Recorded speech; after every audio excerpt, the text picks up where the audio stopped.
The 1950s. We'd never had it so good. This was the start of a new Elizabethan era, and it was also the first decade when Britain became recognisably modern. It gave us designs and inventions that are still at the heart of family life today. I'm Brendan Walker. I'm an experimental engineer, and I want to celebrate the innovators that took us from the hardships of the 40s to the prosperity of the 60s. This is the story of how science transformed an exhausted country into a nation brimming with confidence. And it starts here in the home. I'm taking a typical 1950s house and fast-forwarding it through the decade, filling it full of the latest mod-cons and finding out about the impact they had on all our lives. This home will reveal how a black and white Britain was transformed into a Technicolor wonderland. Thanks to the house the 50s built.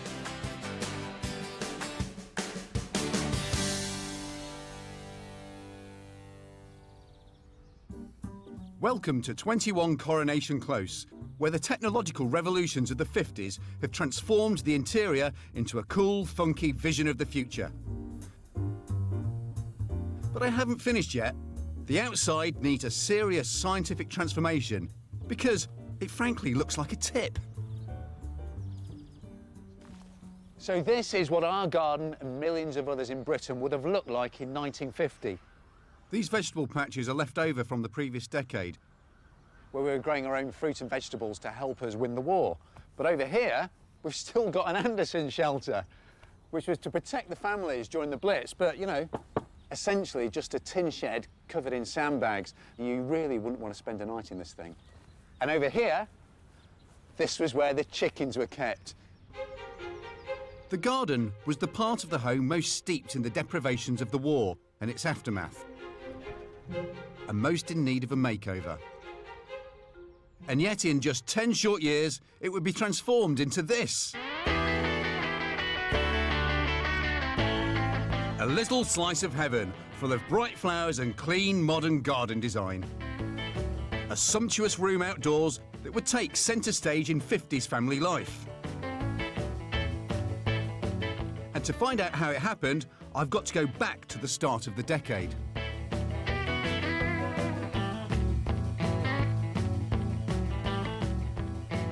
I've invited round some green-fingered neighbours with first-hand experience of gardening in the 50s. There isn't any rhubarb. No. Not everyone would have had rhubarb. Though they seem worried I'm not growing enough fruit and veg. The whole of this area here would have been at least potatoes and things like carrots and onions, simple veg. To my surprise, they seem to be unanimous that I should put my 50s makeover on hold for at least a few years. Rationing went on, food rationing, so everybody grew stuff in their back garden. Everybody had allotments and grew vegetables and what have you, yeah. At the start of the 50s, Britain was arguably in a worse state food-wise than during the height of the Second World War. Sugar and butter were rationed until 1953, meat and bacon until June 1954, when all rationing was finally brought to an end. 1950 was not the time to be thinking of pretty flowers. The garden was a resource, vital for boosting the meagre post-war rations of austerity Britain. We had gooseberries, we had raspberries, we had strawberries, we had a huge vegetable patch. We grew beans and a lot of fruit, red currants, black currants, raspberries. I love raspberries. So I should really be thinking about maximising the productivity of my garden, and that will mean using every square inch of space. And how about our Anderson shelter? Obviously, the whole of the top there would have been covered over on the... I wondered. Yeah, that would have been soil over there completely, and You grew things on top of that, so that they, So it's like a living roof. Yes, right. yes, exactly. Before I can grow more fruit and veg, I'll need to enrich the soil. It's been hammered for the past 5 years and badly needs a boost.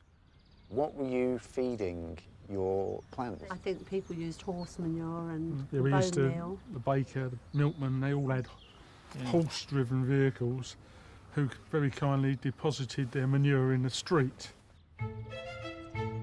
Most gardeners in the early 50s had to rely on organic matter to add nutrition to the soil.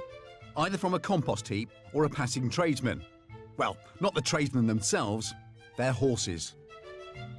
For my mother's horror, my dad would rush out with a shovel and shovel up the manure, you know, that they might have dropped in the street and use it for the garden. He would rush out and make sure that he was first there to get that shit in the bucket before anybody else did and race back in and spread it over his garden. My grandfather had a motorcycle and sidecar, right? And he would stop dead if there was a load of horse dung in the middle of the road and pull over and shovel it into the sidecar with you, you know. So, did these traditional ways of keeping soil fertile really work?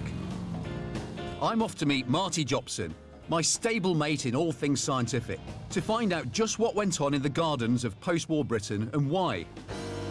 And it would seem that horses really were very handy. This stuff is horticultural gold. It's absolutely chock full of nitrogen, which is one of the key nutrients that plants need to grow, you know, really well. But horse manure was just one of the somewhat random mixture of ingredients we were chucking on our gardens. Organic fertiliser was a veritable smorgasbord of stomach-turning constituents. So here's my horse shit. A good source of nitrogen needed for shoots growth, and if you haven't got any poo, kitchen waste was all right too. Next, not raw bones like these, but bone meal. These aren't quite ground up yet. An excellent source of phosphorus, needed for root growth and greenery. Stick that in. Now some wood ash, which contains potassium. Particularly important for sort of fruits and flowers. Flowers, yeah, exactly. And anything else organic, chuck that in as well. I think I know what you had for dinner last night. Chips, gammon, fried eggs. We'd been making fertiliser like this for thousands of years. It looks vile, but if you're a plant, it's delicious because it's packed with all the food you need, if you could get it. In the dark days of World War II, organic fertiliser was in short supply. So many fields and gardens had been turned over to food production that Britain faced a manure shortage, until science came up with a solution. And there's one person who I think deserves to be thanked for this. So he's going into my Hall of Fame. And for once, it's not a scientist or inventor, but a government minister. In the history of British silage, this guy probably needs a chapter all to himself. This is First Viscount Robert Hudson, the Minister of Agriculture and Fisheries during the Second World War. Looks rather dashing in his top hat. It was Hudson's job to make sure that farmers and landowners utilised every acre of soil to help keep the nation from starvation. And as part of that Dig for Victory campaign, scientists formulated a new fertiliser that took out the randomness of the old fertilisers and created the perfect mixture of nutrients to keep the fields of Britain producing food. This is the man who introduced National Growmore to help a nation feed itself during a time of crisis. National Growmore was Britain's first all-purpose chemical fertiliser, and by the early 50s, gardeners and their families were reaping the benefits of this wonder chemical compound. And we're making our own National Growmore by replacing those hard-to-get organic ingredients with a recipe full of the crucial chemicals plants need to grow. So, in the absence of lots of horse poo, what you can use is ammonium nitrate. Nitrogen is an essential nutrient for plants, and ammonium nitrate is one of the best ways a plant can absorb this vital chemical. That's one of the ingredients for explosives. So the same stuff that was being used to blow things up is also being used to make things grow. Ironic, eh? Yeah. And the clever thing is, it's made by a Nobel Prize-winning chemical process that captures nitrogen from the Earth's atmosphere and combines it with hydrogen to make this plant-friendly substance. Phosphorus. Next, you add some of this, superphosphate of lime. It looks like super sand. Super sand, yeah. It's chemically processed rock, and like bone meal, it's rich in phosphorus. So that goes in, and then the final active ingredient, potash. And you actually just dig this straight out of the ground. Probably one of the only natural ingredients in this whole mix. Exactly. It's a mineral salt, and like wood ash, it's packed with potassium. Stick that in, add a bulking agent, and there you have it. Britain's first all-purpose synthetic fertiliser. And it's fantastic. You put this on your plants and they'll grow huge and lush and verdant. And people loved it. And in the 1950s, it was everywhere. people were putting it on their roses, and they were putting it on their little vegetable plots and on their grass to make it nice and green. National Growmore contained nitrogen, phosphorus and potassium in a formula that could be produced in bulk and was easy to handle. The days of chasing after horses with a bucket were gone. Back in the 50s, this must have looked like a miracle substance. Indeed, it did. In the decade when people believed science could solve almost any problem, National Growmore was a sensation. And even 70 years on, it's still the country's most popular basic fertiliser. But there were other so-called wonder chemicals in the 1950s garden that aren't with us any longer, and for good reason. I would have had a whole arsenal of deadly substances at my disposal to deal with the army of slugs and bugs munching on my spuds and sprouts. There's this spray, HETP, great for getting rid of greenfly. And it works by cleverly knocking out their central nervous system. I can use a special powder to kill off cabbage fly and prevent disease. There's even a gas to knock out moths and insects. With this chemical arsenal, I now have the firepower to win the war against pests. There's just one teeny drawback. They might kill me. That powder, calomel, packed with toxic mercury. The gas, naphthalene. A big enough dose can cause fever and convulsions. The rose spray, a byproduct of Nazi nerve agents. Deadly. So I haven't actually been using the real 50s pesticides because most of them are now banned. They're simply too dangerous. And there was one 50s garden chemical prized above all others. Dichloro-diphenyl trichloroethane, or DDT. It's great at wiping out nasty little things like wasps, caterpillars and mosquitoes. One whiff and they go into a spasm when they've snuffed it. The nation couldn't get enough of it. Well, until it was banned in the UK in 1984. They used to spray DDT around. If ants and things were around, DDT powder would be put around wherever they were, you know? Food rationing finished in 1954, and people could finally turn their outside spaces from a place of work into a place of play. Gardens like mine could be used once again for the very British pursuit of growing things, because they looked nice. The garden of 21 Coronation Close is finally shaking off its wartime gloom and getting ready to bloom. Remember that old Anderson shelter? Well, it's gone, and we've got the start of a patio here. And down here, these stones are going to go around the patio and become a lovely rockery feature. And this, once it's finished, is going to be a pergola. But what this space really needs is flowers. The borders were always regimented, so we had a salvia every 10 inches, and in front of it we had blue lobelia, and then down the front, white Alison. So it was actually red, white and blue. If you went into a street and you saw a front garden that looked a bit overgrown, you really felt that that was a mark of shame. The problem is, I'm a scientist, not a gardener. So I'm pretty good at using chemicals to kill unwanted creepy crawlies. I'm not so hot at the intricacies at bringing out the best in flowers. But 1955 saw one man bring salvation to Britain's aspiring gardeners. Ted Stewart, whose family had been growing and selling plants for 2 centuries. During the war, a lot of his plants were requisitioned to grow over and camouflage factory roofs from enemy aircraft, pushing the family business to near bankruptcy. But Stewart was a determined individual. On a trip to America, he spotted a revolutionary idea: nurseries selling plants in containers. So on his return, he converted the family's potting shed, and Britain's first garden centre, Stewart's in Ferndown, Dorset, opened its doors in 1955, changing the entire horticultural industry. Thanks to Ted Stewart, you could now buy everything you needed. Alongside the container plants were tools and fencing, compost and fertiliser. Oh, and of course, garden gnomes. all under one roof. Gardening was no longer the preserve of green-fingered experts. Now anyone could do it. Would these have been popular in the 50s? Definitely. I've asked garden historian Twigs Way to help me choose the ingredients for the perfect 50s garden. And it's all about the decade's optimism and lust for colour. How big's your rockery? Let's see, the patio is probably about 3 by 4 metres, about the size of 2 bodies, and then there's a rockery around this. That's nice, yeah. Have you had it long?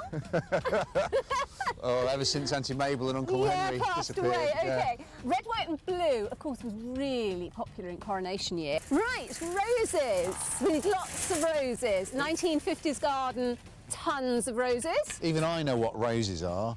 This one's very nice colour for 1950s. It's that kind of Barbara Cartland icing sugar pink. Quite like her hair. The garden centre meant that even virgin horticulturalists could become weekend experts. Gardening had become Britain's favourite pastime. For the first time, you can go out and see an instant garden in front of you. All of the flowers in bloom, all of the flowers labelled, telling you what you want to do with them, where you should plant them. And what's more, they come complete with the earth. So all you have to do, take them home, turn the pot up, take it off, and plant them in the hole. It was so easy. It was like painting by numbers. What next? A cup of tea. Oh, yes. Very English. I like tea. Yeah. And a scone.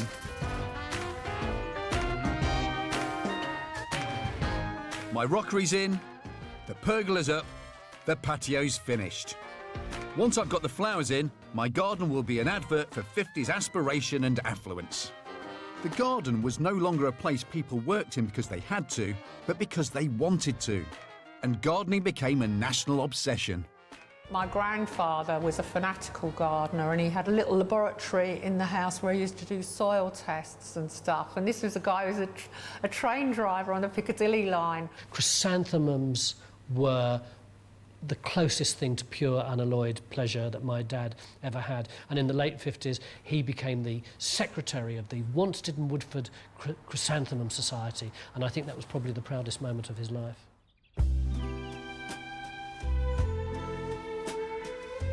'50s science and technology transformed our gardens. Synthetic fertilisers helped the flowers grow bigger and stronger, while an army of toxic chemicals kept the bugs off. In 10 short years, this war-torn food factory had become an oasis of pleasure. Taking our cue from the young Queen, it was now the ideal place to throw a party.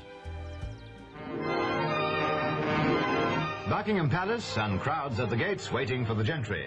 The garden party had always been a rather grand affair. 8,000 people attended the annual garden party at Buckingham Palace in 1957.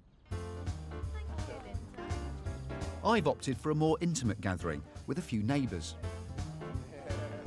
And instead of champagne, canapé and polite conversation, sandwiches, cupcakes, and of course, a nice cup of tea. As we're in the 50s, making tea is even easier, thanks to a surprising American innovation. The tea bag must have seemed quite odd. Only trouble is, there's an obvious design flaw. It was made for dunking.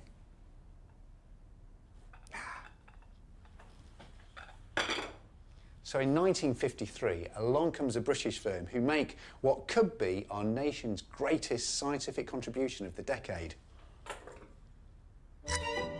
This, however, was one invention the British were very slow to take to their hearts. By the end of the 50s, less than 3% of our tea was sold as tea bags. But we got there in the end. 50 years later on, only 3% wasn't sold as tea bags. The 50s changed our nation so profoundly, yes, eventually even the way we made the tea, that by 1960 you could be forgiven for thinking you were living in another country.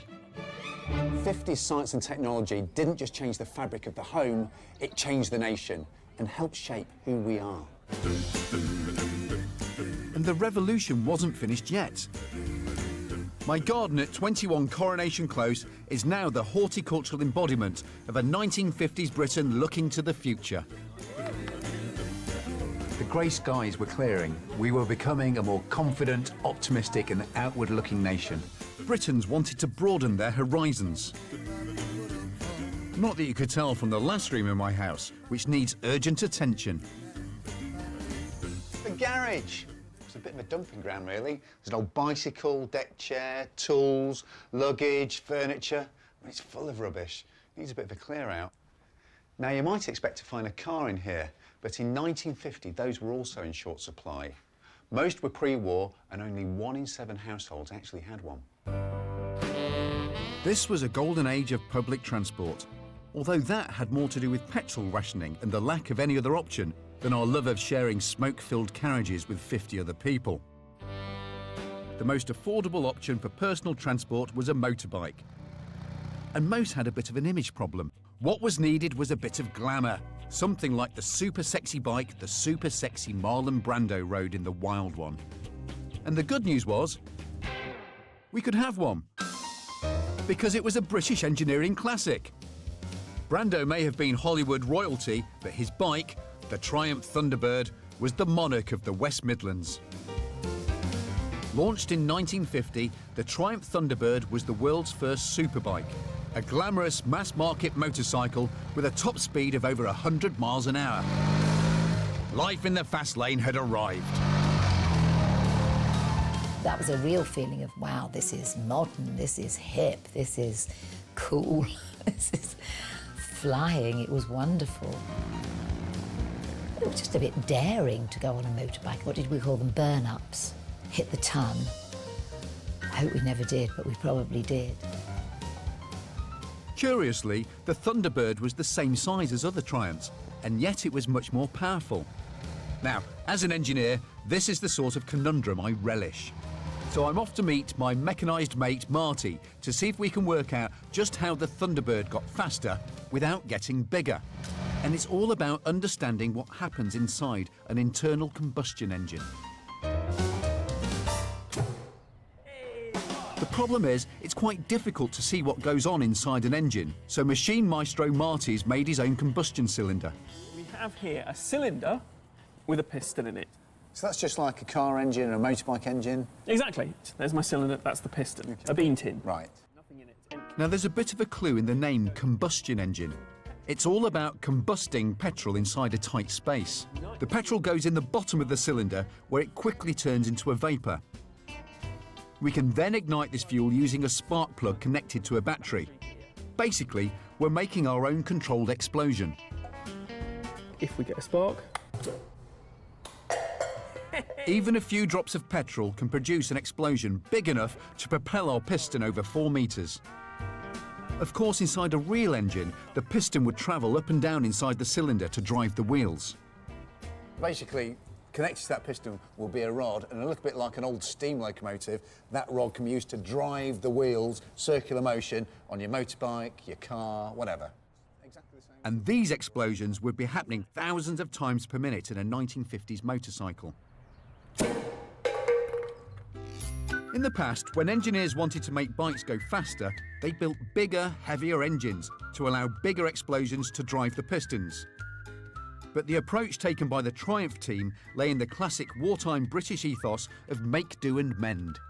They wondered, what would happen if we didn't touch the rest of the engine, but just made the cylinders bigger? To find out, we've now made our own slightly bigger cylinder. So we've got more gases acting on a bigger surface area, just pushing them out. Exactly. We'll put a little bit more fuel in here because there's more oxygen in there, so we can burn more fuel. We'll get more hot gases produced. Hot gases will push on the bottom of here. We'll get more force on the bottom because there's a bigger surface area, and that will push the tin flying out the end, and it should go further. So, will a slightly bigger piston in a slightly bigger cylinder make any difference? If this goes further, it proves we've effectively designed a more efficient, more powerful engine. Exactly. If. Show me. Let's do it then, shall we? Once that's vaporised, should be ready to go. Okay.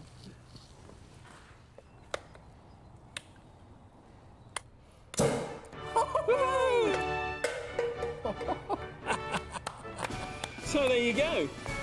Proof positive. Slightly bigger tin. Goes, what, twice the distance? faster motorbikes. Indeed, that's where you end up, faster motorbikes.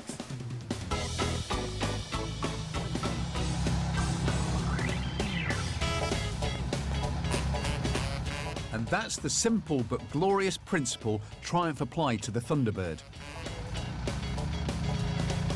They took an existing 500cc engine, enlarged the cylinders and pistons by just 8mm to produce a more powerful 650cc version, boosting the top speed from 85 to over 100 miles an hour. A bit of restyling and the result was spectacular. Showed you what the British were capable of doing. I mean, what's it like? For people like my neighbour John, it was a revolution. This really takes me back to my youth when I was a young lad in the 50s, and I sat on a bike like this, and you were sitting really in the future. It must have been like a Spitfire pilot when he was doing his first solo. You know, something so very, very exciting. Were you conscious of people watching you? I would pause by the shop windows to look at myself and think, gosh, there's John Stevenson on a Triumph Thunderbird. Is the world watching me? I mean, what would a bike like this allow you to do? Well, a bike like this was freedom. It was freedom with capital letters and underlined in red as well. You could go places with it. You open that throttle and gosh, that bike was away. You could belt down to Brighton, have an hour or two on the pier, a fish and chips, and then back again for tea. But did it get the girls? This would, by God. They'd look at the bike and not me. Motorcycling thrived in the 50s, and the number of bikes more than doubled, with 1.5 million registered in 1960, the most there's ever been in one single year. Motorbikes may have given young Britons their first taste of independence in the 50s, but they were of little use to the family. That would all change with the arrival of this little beauty. As the British motor industry increased its output, saloons like this Austin A30 were now affordable to better-off families. And in large numbers, we took to the road. Over the decade, the number of cars on our roads more than doubled. But with the A30 costing the equivalent of a year's average wages, the car was more than just a means of getting from A to B. It was a status symbol. My dad put all of his money into a car. It was his pride and joy. When he was driving, he always sat up very straight, and he kind of made eye contact with a lot of the people that he was passing. Hi, I've got a car. I always remember sitting on the back seat with my brother, waving at everybody we passed and sort of saying, look at the big car we're in, look at the big car we're in, because we were really excited. It was also a time when disposable income was rising 3% each year. Families now had cash to spare, and with paid time off work, the opportunity to spend it on holidays. And they were going to enjoy it, come hell or high water. Sometimes my dad would get the cars in dodgy deals, and the most embarrassing car we ever had was a second-hand hearse. And we went from Fulham to a holiday cottage in Cornwall in a hearse. We had caravan holidays, we stayed in little B&Bs, we always set off in the car. The first time we'd got it and things would break down and it'd always be disastrous. Bude, Ilfracombe, Woolacombe. From about May onwards, you were looking forward to those few precious days when the sun always shone and when your mother would rub olive oil all over your body in order to ensure that you were burnt so that you would look good when you returned home. And what better proof that you'd had a good time at the seaside than showing off that most un-British of things, a suntan. The odd time I went on holiday with my mother and the sun came out, she'd go to Boots and get a tiny bottle of olive oil and put it on us, and that was our sum total of our sun protection. There was none. There was a whole range of tanning products available to those keen to get the swarthy European look. The only problem was, none of them were very good. But this was a popular suntan lotion in the 50s. Baby oil. Smells all right. What we didn't realise at the time is that baby oil was magnifying the effects of the sun's rays. And worse to come, like all oils, we were actually cooking ourselves. So, in effect, yeah, we were getting a lovely tan, but we were actually basting ourselves like a Sunday roast. Nasty. If you wanted a deeper tan, you could always push the boat out and slop on a little bit of vinegar. Oh. Stinks. My father was very white, and he would never wear sun cream because that was so, you know, disgustingly feminine, and he would always burn. He would always be burnt. My father would always have these red stripes. So one time he was hospitalised. Never learned. You could try this stuff. Red veterinary petrolatum, or red vet pet. Sounds a bit like a sheep dip to me. And it was developed during the Second World War to help prevent American soldiers from getting sunburn before it went on sale in the 50s as a suntan lotion. It was basically a petroleum jelly with an added red pigment. And it cut out some sunlight, but it didn't filter out all the harmful ultraviolet rays. It's mainly because we didn't know about those for a couple of decades. Horrible stuff. But why take the risk of burning yourself at all when you can get a suntan straight from a bottle? And here it is. Thanks to 50s science, the world's first self-tanning lotion had arrived. It was originally developed as an aftershave. It was aptly named Man Tan. It looked a bit like this. Derived from sugar beet, it contained the active ingredient DHA, which reacts with enzymes in your skin to release a brown pigment. There was just one problem. You did end up looking a bit orange. But it worked. So well, in fact, that DHA still forms the basis of many self-tan lotions today. Just the ticket for a typical untrustworthy British summer holiday. My makeover of 21 Coronation Close is almost at an end. And the rooms positively exude the optimism and enthusiasm for science I've come to associate with the 50s. But for the last stage of my transformation, I'm going to need to leave the 50s house altogether.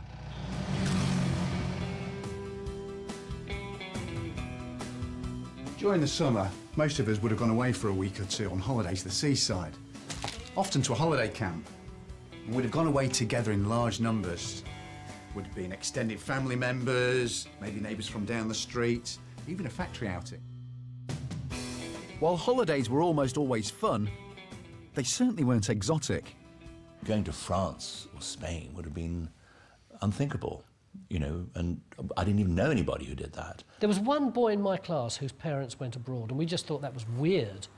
Why would you go abroad when there's so much of Great Britain to see? By Great Britain, obviously, I mean England.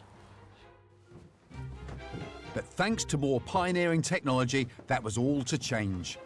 As a nation, we were about to take to the skies.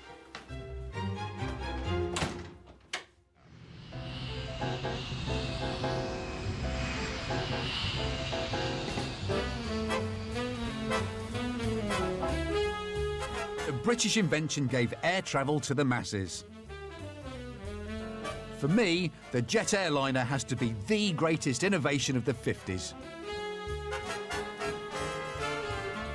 But then again, I would say that. I trained as an aeronautical engineer. What I think is truly inspiring, though, is the way one man found a way to make air travel faster, and by accident, cheaper. To understand how he did it, you need to go back to the type of engine that had powered all aircraft from the day they first took off. We've got a propeller, and we've got an engine. Yeah. And as the propeller turns, air gets forced backwards, it pushes it forward. Okay? Yes. When you go over 400 miles an hour, apparently, propeller blades stop being efficient. Well, that's because they kind of stall, because they're designed for a very specific airspeed. And above that, the air just becomes very messy, and the efficiency just goes rubbish. Okay. The jet engine changed all that. And like so many inventions that improved the quality of life in the 1950s, it came out of the fight for survival that was the Second World War.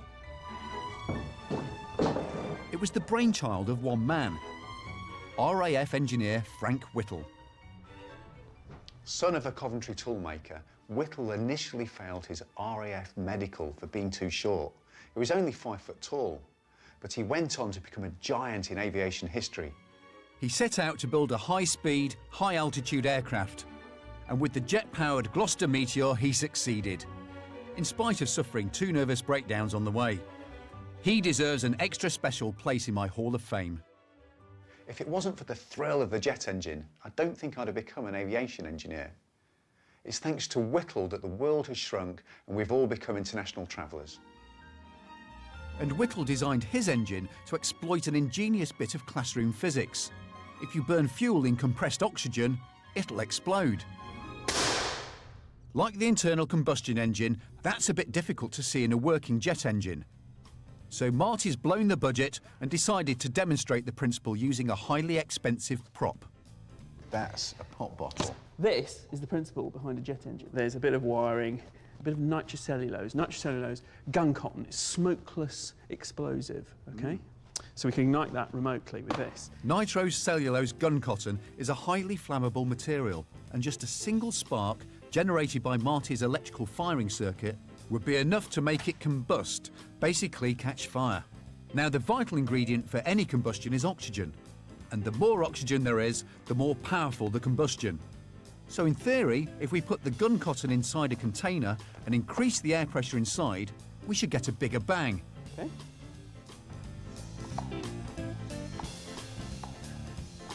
Well, there's now twice as much oxygen in that bottle, so when we hit our firing button, we should get an interesting result. Right, are you ready? Here we go.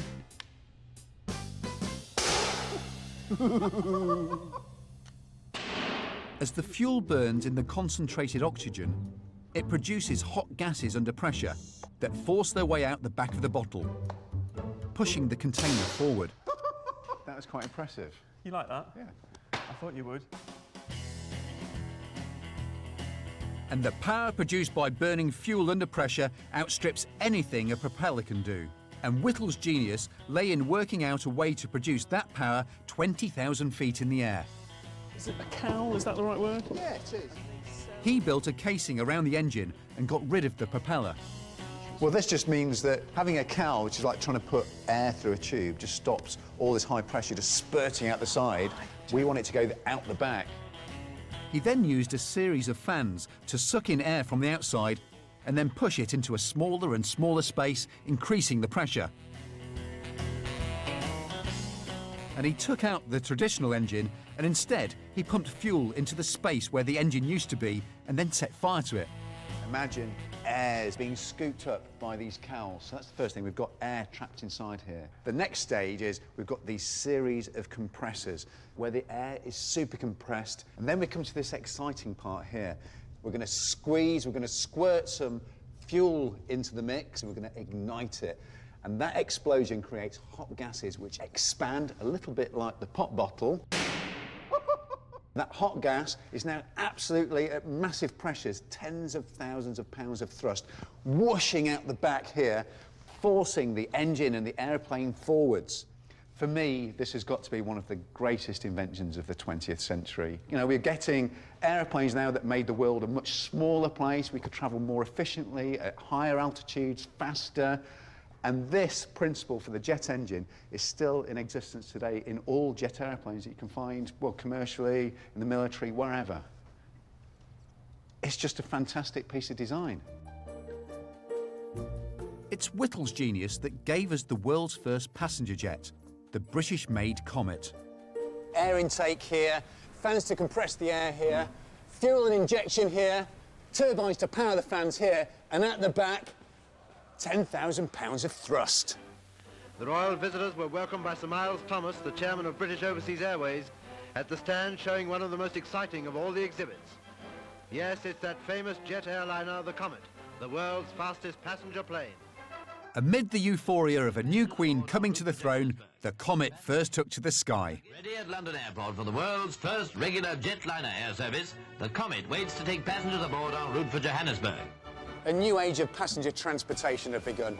Thousands of us were taking to the air, jetting off to exotic locations like South Africa, the Mediterranean, Costa Brava. Welcome to the world of flip-up tables, duty-free shopping, and the in-flight sick bag.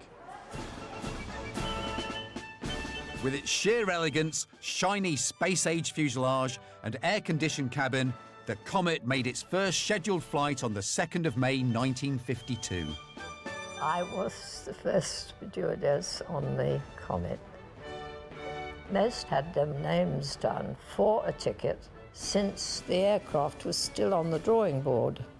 It was extraordinary. People just could not wait for it. And you took off and you just went up like that, and you expected to try and walk up the aisle while it was going up like that, you know. It was frightening but very wonderful. Apart from brief stops on the way, the Comet's flying time for the 6,724 miles was 18 hours 40 minutes, including halts. Powered by Whittle's engines, the flying time between London and South Africa had been cut by 10 hours. And that, for me, epitomises the dramatic change in British life, brought by the scientific breakthroughs of the 50s.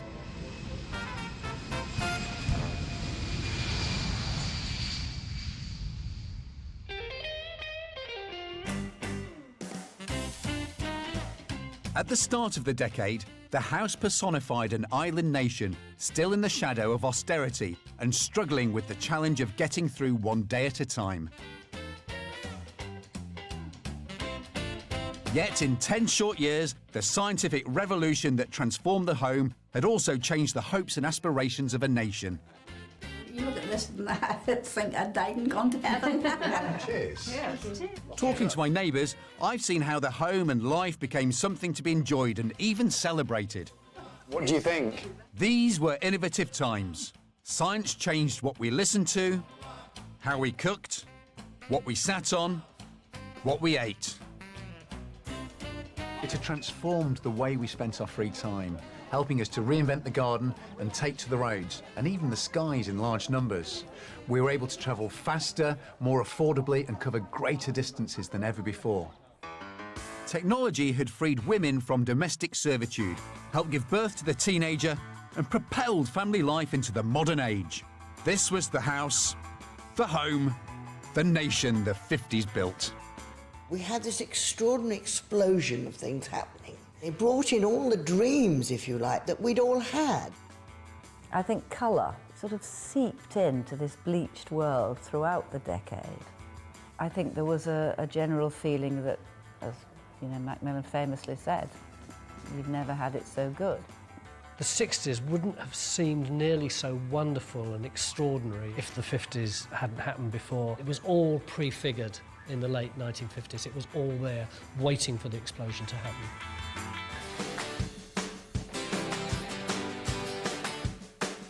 The 1950s. We'd never had it so good. This was the start of a new Elizabethan era, and it was also the first decade when Britain became recognisably modern. It gave us designs and inventions that are still at the heart of family life today. I'm Brendan Walker. I'm an experimental engineer, and I want to celebrate the innovators that took us from the hardships of the 40s to the prosperity of the 60s. This is the story of how science transformed an exhausted country into a nation brimming with confidence. And it starts here in the home. I'm taking a typical 1950s house and fast-forwarding it through the decade, filling it full of the latest mod-cons and finding out about the impact they had on all our lives. This home will reveal how a black and white Britain was transformed into a Technicolor wonderland, thanks to the house the 50s built.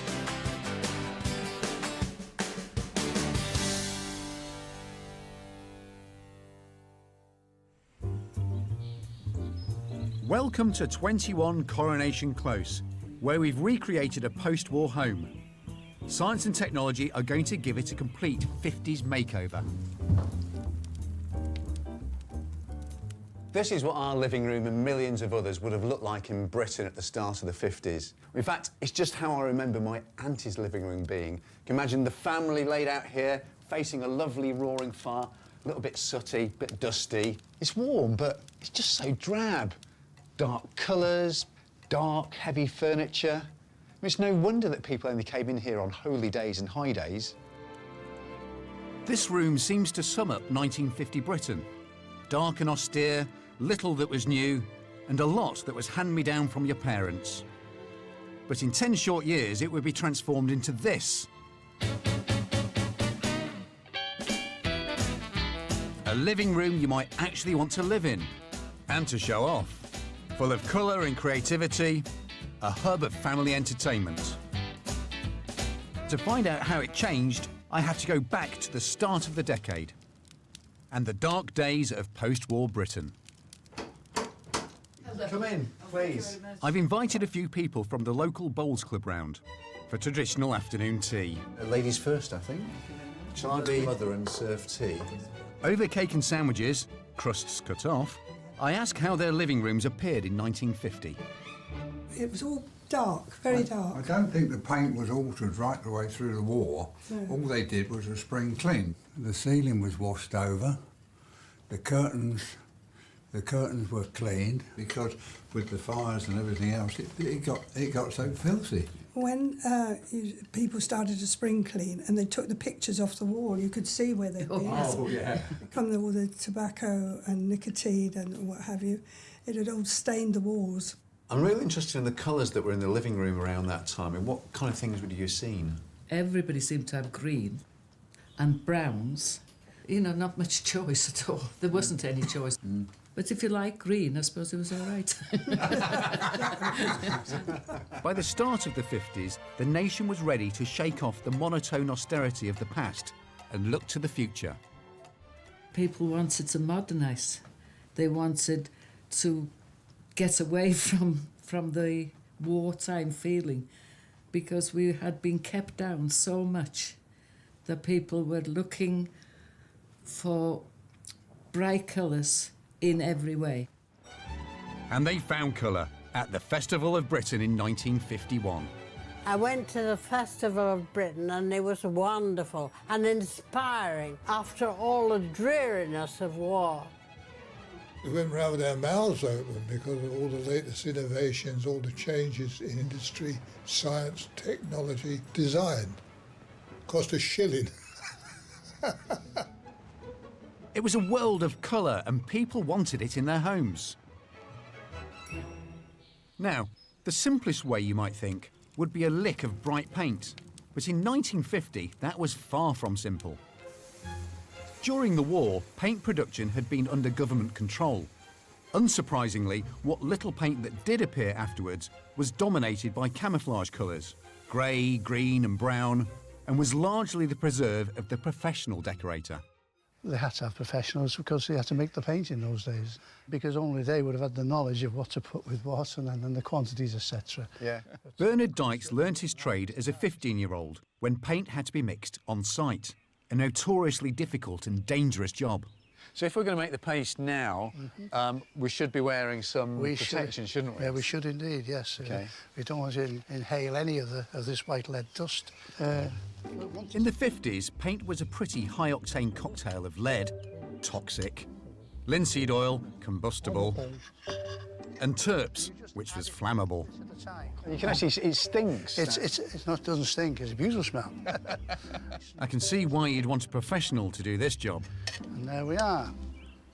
Traditional paints weren't just complicated and hazardous, they were far from cheap, especially if you wanted bright, light colours.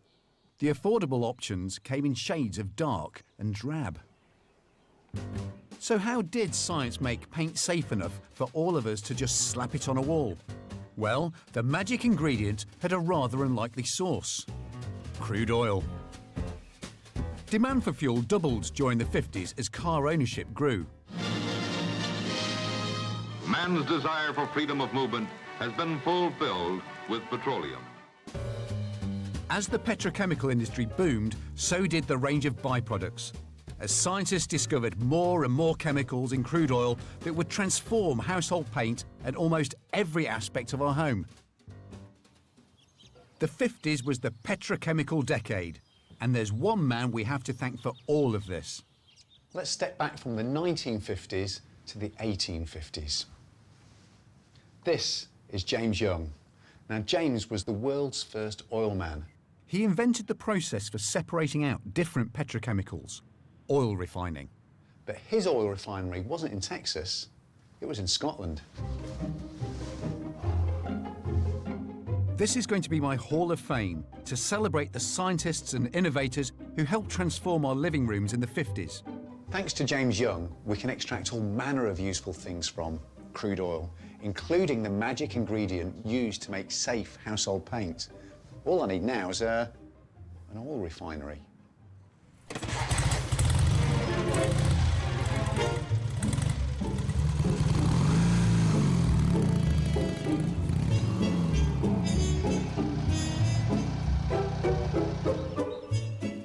So I'm off to join Marty Jobson, my scientific brother-in-arms, to see if we can extract this miracle petrochemical. And we've constructed our own miniature, rather magnificent refinery. So what we have here at the bottom, there's a pressure cooker, and inside the pressure cooker is a load of this stuff, crude oil.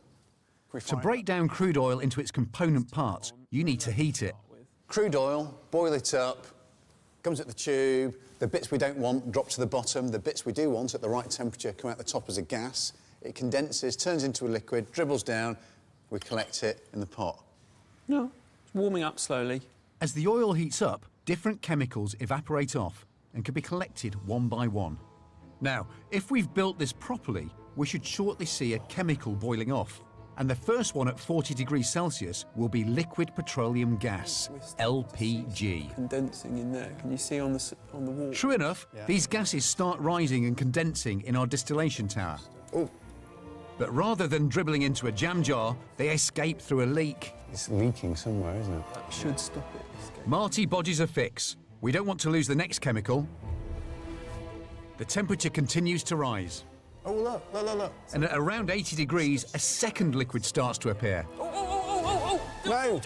Yes! We have naphtha. We have just succeeded in distilling pure naphtha. This is it, we've got the stuff. I think, yeah, we got what we wanted, so that's good. The wonder ingredient that forms the basis of just about every plastic we know today, including a liquid plastic we need for our paint, because naphtha is also the basis of polyvinyl acetate. PVA, that's kids' glue.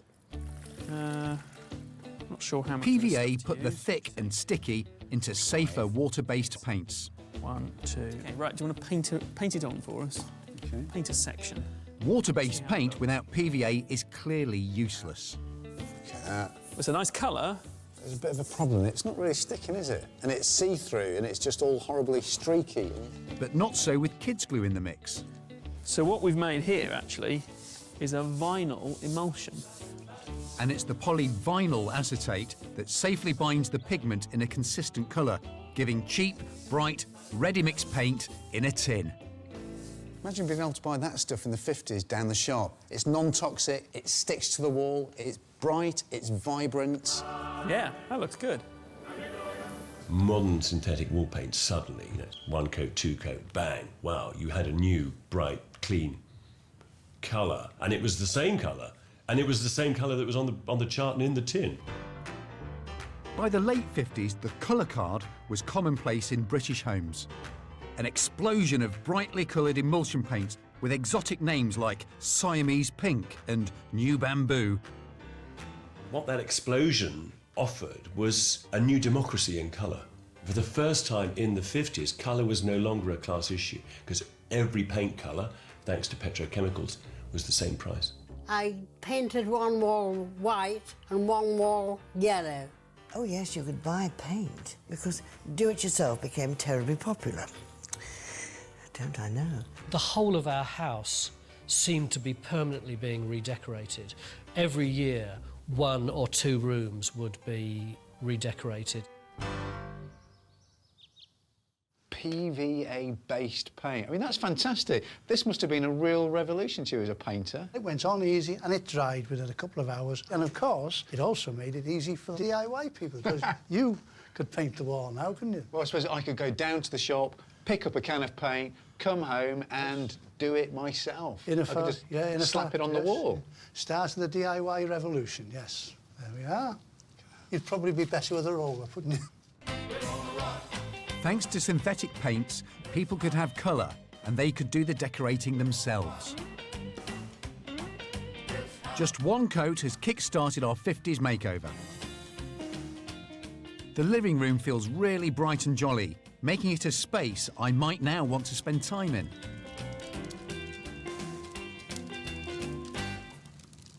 And just around the corner was an invention that would change the focus of this room and make it the place where we'd spend more time than anywhere else.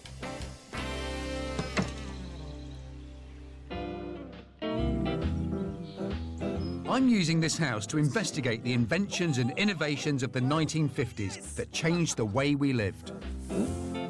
Now that I've got rid of the drab green walls in the living room, it's definitely somewhere I'd want to spend more time in. And there's a new piece of technology that will transform the layout of the room and make it the most popular place in the house. If anyone looks back on the 1950s, the one piece of nostalgic history they all seem to remember, even if they weren't there, is that the entire population of Great Britain was squeezed on their sofas in the living room, either theirs or next door, to watch a newfangled television set and the Queen's coronation. Through the gates of Buckingham Palace rolls the ornate golden coach of state, carrying a beautiful and radiant girl of 27 years to her coronation. At the start of the 50s, there were just 300,000 TV sets in Britain. But as electronics companies shifted their focus from wartime needs to the consumer market, televisions began to be manufactured in bulk. It was the young Queen Elizabeth that provided the industry with the ultimate marketing tool. She wanted to share her coronation live with the country, and it was this event that kick-started our obsession with the goggle box. As Elizabeth II enters the Abbey. And I certainly don't want to miss out, so I've ordered myself a television. That'll be it now. Hello, come in. Through. I've ordered a Bush TV 24, and it's designed in a stylish wood finish to blend in with the other furniture in my living room. They made televisions as a part of the furniture. So you went in there and you looked at it and it was all wooden. My parents owned a television, a Bush television made in the 50s, which was, to all intents and purposes, a drinks cabinet. It had this sliding shutter at the front in timber, which when you peeled it back, revealed, oh goodness me, there's a screen inside, not, 3 bottles of martini. Being a bit flash, I've paid extra to upgrade from a 9-inch screen to a whopping 12 inches. I've got a widescreen. You've got a widescreen? Yeah, I'm going to be very popular with the neighbours. Absolutely. Who haven't got a TV, by the way. We had the only one in the street. It was a 10-inch Bush television. I mean, literally, like that. If you wanted to watch a programme, and there weren't that many to watch, you had to turn it on at least 5 minutes before because it took that long to warm up. And with only one TV channel, it doesn't even need a tuning knob on the front. Just a bit of adjustment round the back. It's almost time for the coronation, so I'll leave you to tune it in, and I'll go make us a nice pot of tea. Jolly good. TV ownership rose to 2 million by the time Elizabeth was crowned. Years present now do homage to Her Majesty. But with a telly costing up to a month's salary, it's no surprise many people pop round to their more affluent neighbours. I remember seeing the coronation. We had a street party on that day. Knock on the door. Can I watch the television, please? And there were about 23 people in our sitting room, which was small enough anyway. It's estimated a massive 27 million viewers, or lookers-in as they were called, watched the coronation live. I think I need to make another pot. That's roughly 13 people crammed in front of every single screen in the land. Our love affair with the box didn't finish with the coronation, and by the end of the decade, there were over 16 million sets in the country. Every day was almost like a bit of a party, celebrating this amazing thing that you were sitting watching that you couldn't quite believe that pictures were coming down a tube. Lord Beaverbrook, who owned Express newspapers, sent a memo out to his staff saying, "Do not pay too much attention to television. I feel it is a passing phase that will never catch on with the public." It's quite extraordinary. Once the television was there, the whole geography of the house changed. I imagine it's a bit like what would happen if you put an altar into your house. Chairs and sofas were now arranged around the flickering lights generated by the TV. And speaking of sofas, you know, seeing all those bums on the seats watching my brand new television Made me realise just how saggy and, well, quite dusty my old furniture really is. Furniture had been rationed during the war as it used up so many of Britain's scarce resources. To show you what I mean, Marty and I need to carry out an autopsy. This wouldn't look out of place in my 1950 living room. Well, it is a pre-war sofa, so no, it wouldn't. Let me show you what's inside. What's that stuff? This is wool. Was that supposed to give you comfort? Yeah, that's the soft bit. And then under that, a layer of hessian. I think this is coconut. Look at that. That's ridiculous. Monster springs. Look at that up your bum. This bit at the back, is it wood or straw? I think it's wood shavings. That's like animal, mineral, vegetable, all in one piece of furniture. Yeah, and rich people would have had horsehair in here as well. It's no wonder furniture was so cumbersome and not replaced very often. It's just super complicated. Loads of layers, time-consuming to make, incredibly expensive. And then science offered us a bright, clean, body-hugging vision of the future. And the magic ingredient was foam. Until the 1950s, sofas were made with springs made out of steel and horsehair and pig skin and dog lick, and they were enormously uncomfortable. And you get to the 50s and suddenly foam, cheap foam is available that allows you to make really squishy, soft sofas, which offered comfort. Time for Marty and I to make our own foam, and we're going to start off with a rather unlikely mix of chemicals. This is hydrogen peroxide. That's the kind of stuff you use to bleach your hair. This is entirely natural, I'll have you know. No I bleach. don't believe you. Carry on. So this stuff, yes, but it is. It's a bleach. And the key thing about it is if you add the right ingredients to it, we can get it to foam up. The second ingredient is this, washing up liquid. Yeah, which is bubbly. Yeah, right? That's going to give us the bubbles. And the third and last ingredient is this delicious smoothie. Here, have a smell. What's that?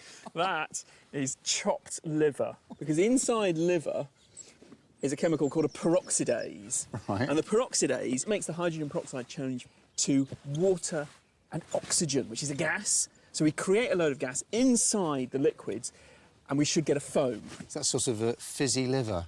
Yes, an automatic Nice. fizzing system. OK.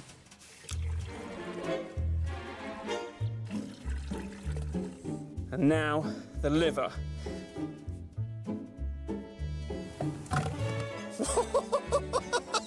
That's disgusting. It's absolutely repulsive. But having a sofa stuffed with a liquid liver souffle isn't practical for so many reasons. The big breakthrough for furniture designers came when scientists worked out how to capture these bubbles in a solid but spongy block. You're going to lift up that bucket Yeah. and pour that stuff into here. That's the isocyanate. This is called polyol. And then we will mix it up with this. The answer, yet again, lies in the petrochemicals that make plastic. This time round, the bubbles are encased in a thin film of plastic, which then sets firm. That's it. And out. Oh, wind. Here. Right. Okay. Lid on. Let's just have a look. Oh, look, it's going, look! It's starting to go. And the joy of this recipe is that it can be poured into any shape of mould the designer wants. We've decided to go for the classic, if a little boring, cube look. Just to... step back. It looks like it's alive. It's alive! It's alive! Those bubbles are really tiny. Yeah, well, that's what you want. You want that nice, tight, compact bubbles. And then when it's risen, we need to give it a bit of time to set. Whoa! Get a bit of seepage at the front. That's all right. This is huge. It's starting to set. Look, you can see it here. It's sort of setting and turning into a solid. Smooth. It's solid. But is it the comfy while sitting reading the paper sort of solid? That's it. Should we get on? OK. Come on. That's super bouncy. That's just springing back into shape. Wonder foam of the future. It's good. I like it. Maybe even watch some telly. Foam heralded a breakthrough in furniture design. As well as being relatively cheap, it was light. And that meant the frame supporting it didn't have to be built like a Sherman tank. God, it's nothing like that saggy old furniture filled with horsehair and vegetable matter. I mean, this is it. The sofas that they used the foam in were much lighter. They had very fine little legs. They sort of raised up off the ground, almost floating. You could vacuum underneath them. My dad said, we're going to have a sofa and 2 chairs and they're going to match, and this was an amazing event. Urkel, who was an Italian chap who worked here, moved over here, made these lovely bent wooden structures with thin mattresses on them. And I now have my own classic Urkel sofa, complete with foam cushions, as a centrepiece to my living room. Slim, comfortable, and if I can say so, bloody good looking. There we go, a lovely modern sofa. The designers of the 50s, my dad being one of them, were definitely trying to break away from the past. I think they felt that there was a huge world of opportunity. And they didn't get much more shapely than the Series 7 chair from Danish designer Arne Jacobsen. All of this wouldn't have been possible were it not for a man who never designed a piece of furniture in his life. Geoffrey de Havilland was a distinguished aeronautical engineer, but during the war he developed a process that would rewrite the rules of how furniture was made. And he did it all, making one of the most effective warplanes of the 1940s.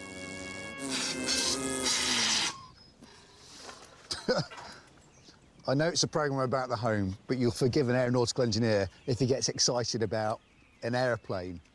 This one in particular, it's the twin-engine Mosquito fighter bomber, and it was one of the fastest propeller-driven planes in the Second World War. And the secret of its success lay in its construction. It was made from bendy wood and glue. Plywood planes paved the way for plywood furniture. It was incredibly cost-effective as manufacturers only needed to use expensive cuts of wood as a veneer. What you start with is loads of layers of wood. We're going to put a layer of this on the top and a layer on the bottom. The inside of my version of the chair is going to be made from 4 layers of 2mm thick board. Yeah. Okay. This is cheap. This is expensive. We then take a mould. Here's a mould I made just out of foam insulation. This is my version. I don't know, we could call it a Marty 8. Series 8 or something like that. OK, so that wood is then laid over there, sandwiched up. And the butter in our sandwich, so to speak, the glue that's going to hold it all together, is our friend PVA. Back to school glue. We're back to kids' glue again.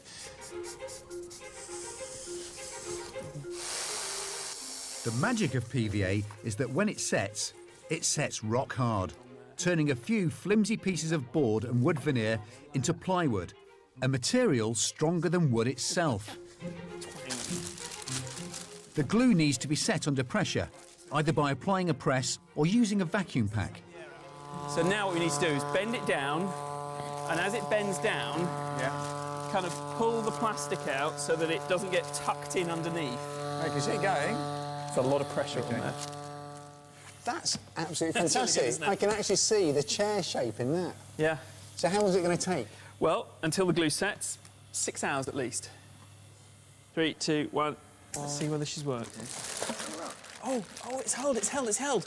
It worked! That's super strong. That's it. It's our design classic. It's the Marty 8. I think that's the bottom, actually. Oh, is it? Sorry. It's so hard to tell with modern furniture these days. Mixy. Just the finishing touches and our pressure-moulded masterpiece will be ready. Look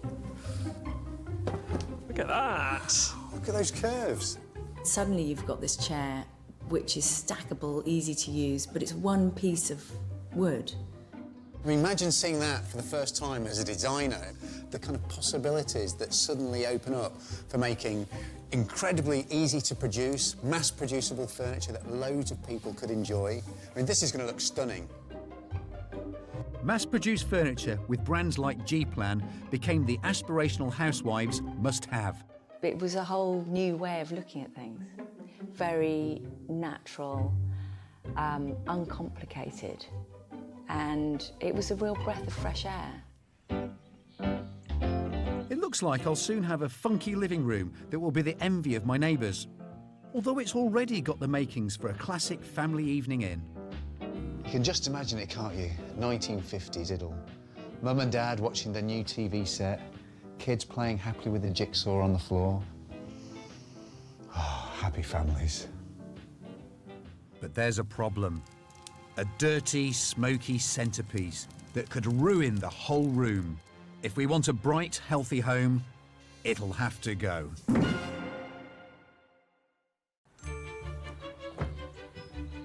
Inside 21 Coronation Close, the living room is beginning to resemble the bright, colourful family playground so beloved of 50s magazines. But it might not stay that way for long. It's lovely to have a real fire, but do you want something so dusty and dirty in your living room every day? And with Mum and Dad chuffing away on their fags, well, it's going to get really dirty and grubby in here. If you could look through the fog, you'll see the walls and the ceiling were all yellow colours from the nicotine. When we were speaking to someone, we couldn't see them on the other side of the room. It was filthy. I've been looking at this old magazine, Practical Householder. Do it yourself. It's made me think I need to get rid of that dusty old dirty fireplace. And here's the article on page 449, Modernising a Fireplace. This was the decade that made DIY a household phrase. Inexpensive materials like plywood and new household tools allowed everyone to modernise their living spaces on the cheap. Design could be affordable as well as aspirational. I think the thing about DIY is it's not quite so expensive. So my parents were always very good at that. Everything they painted and changed. Never, ever did we hire a workman to do anything. DIY was massive in those days. Massive. When you think now, most blokes have got no idea how to do any DIY. Then it was like you weren't a bloke unless you did DIY. It's rather nice if I say so myself. Lovely faux chimney breast, and down here, a thing of beauty. It's a Belling Waverley. It's a 3 kilowatt electric fire, and it would have cost £22, 6 shillings and 9 pence. Again, more colour, lovely lemon yellow, shiny chrome. But what I really love is down here. They weren't ready to give up the old world just yet. They got fake coal. I mean, imagine having one of these after years and years of dusty, dirty old coal fireplaces. If you pulled this switch down, bloody heat came out of the wall. It was called an electric fire. Never seen or heard of it in my life. And we had a fire, but it was an electric fire with artificial coals on it, and there was a fan whizzing around like that, which gave the impression that it was a fire. It didn't look anything like it. It's really transformed the room. It's airy, it's bright, it's clean. Who wouldn't want to show this off to the neighbours after installing it? It's ironic, really, because the electric fire is quite inefficient and pretty expensive to run. But back then, in the 50s, people really wanted clean over dirty. This was now the perfect time to get rid of the rest of the smelly old fabrics and furnishings in the living room. No more peeking at the neighbours through the net curtains. Venetian blinds made from colourful aluminium slats were now all the rage. Now, they might be the epitome of naff today, but back then, they were part of a social move to get more light into the living room. And now I'm going to get rid of these dirty, stinky old rugs. And because I've got a nice, clean fire, no more dirt and soot, I can invest in one of the latest 50 fads, a brand new wall-to-wall nylon carpet. Bring it in, boys. Until the 50s, carpets were made of wool, were incredibly expensive and the preserve of the rich. Most people made do with a couple of rugs that regularly needed to be taken outside and given a damn good thrashing. And Iris from the Bowls Club has popped round to show me just how to do it. Here we go. Oh. Oh, hold on. Am I doing it wrong? Yes, well, not quite right. If you hold it there, Okay. and... It's like having a tennis lesson. Certainly. And then start again. Okay. Oh, blooming no, not that quick. Not that much. There won't be any rug left. What? I thought the whole point was to beat it. It is beating, but can I show you? Yeah. You see, the dust is getting off. Can you see? So you really don't need to beat the living daylights out of it. No, because you want all the dust out, but you don't want the rug in pieces, because Okay. it would. So it's really just a much lighter touch to do this? Yes, yes. Okay, here we go. I mean, That's right. it's really it's awful. Quite stinky. Yeah, yeah. And how long would it take to beat a rug like this? Until you no dust left. Well, I'm already getting dusty. It must have been a horrible job. Awful job, yes. And tiring? But the men never did that. I'm liberated. I'm a modern man, Of course Iris. you are, of course you are.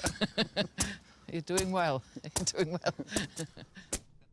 Then the petrochemical industry gave the design world another byproduct that transformed the ground we walked on. And it cost just a quarter of the price of a wool carpet.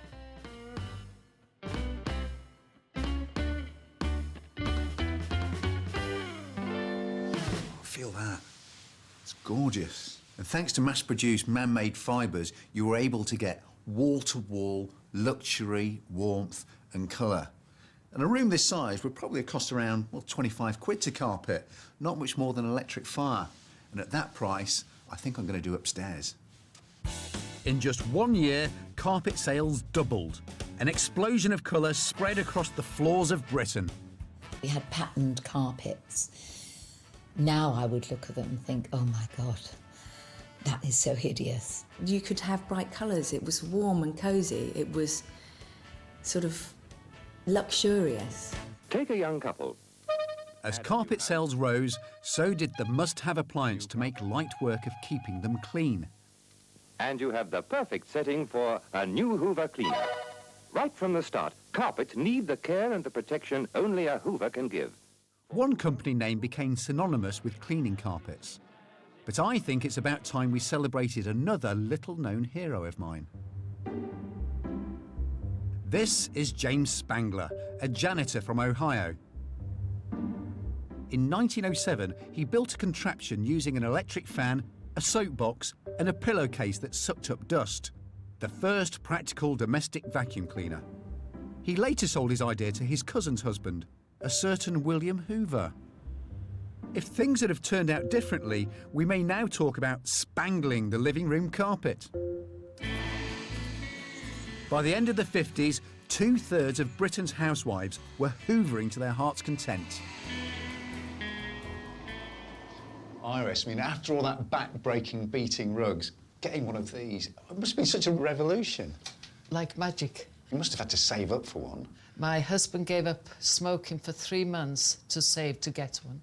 We couldn't afford to buy one outright, so he had to save. I mean, it was the 50s. Your husband must have loved smoking. He loved me. He loved you more. Yes, it was really wonderful to have my first vacuum cleaner.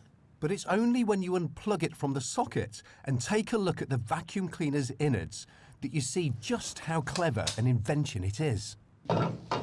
We've got the beta bar, which is replacing that action. Yeah. We've got the bristles, which is obviously sweeping up the dust. And we've got this fan, which is going to be sucking everything up into the bag at the back. Yes. It beats as it sweeps, as it cleans. It's wonderful. So actually having one of these allowed you to have a bit of a life, really. It did, because you could whiz round. I could look after my baby and we could do other nicer things than, than beating rugs. When did my mother get a vacuum cleaner? I think she was born with one. First of all, she had one that looked like a sausage dog without a head on. Then she had the upright one that went like that. They worked. They were great. And it was something I think every house would have had a vacuum cleaner. As a newly affluent nation sucked up the inventions and innovations of the 50s, the living room became a more pleasant place to be in. And as the family spent more time there, the look of the room became even more important. And thanks to science, we were about to become a nation of interior designers.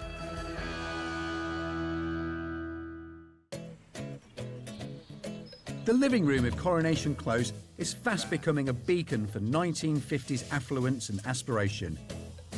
Science had given us brighter walls, labour-saving devices and wall-to-wall luxury. Now it was about to give us a new national pastime, interior design. And most people started with this. Wallpaper.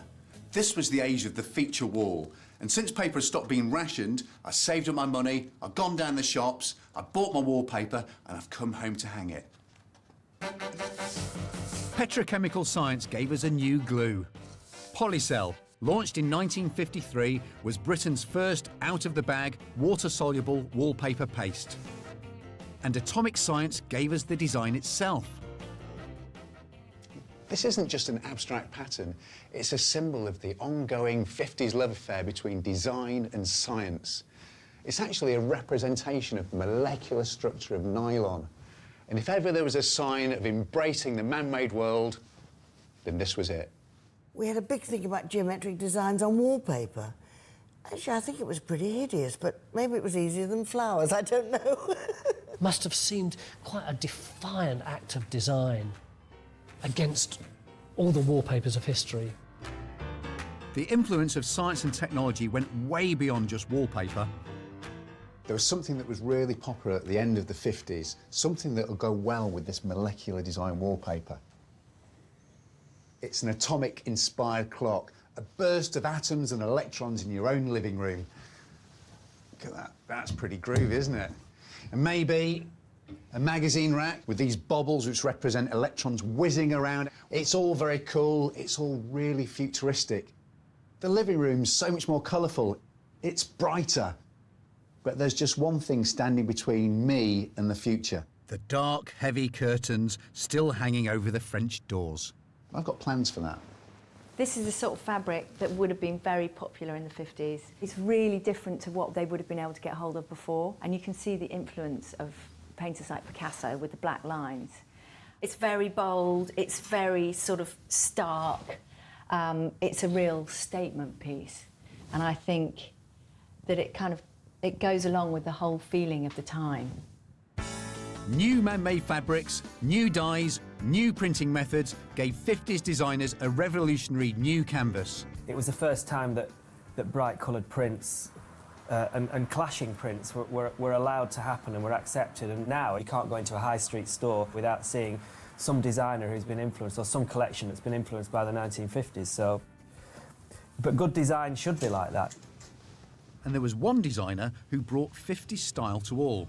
Smashing. Lucienne Day launched her radical new designs at the Festival of Britain and caused a sensation, drawing on artists like Picasso, Braque and Kandinsky.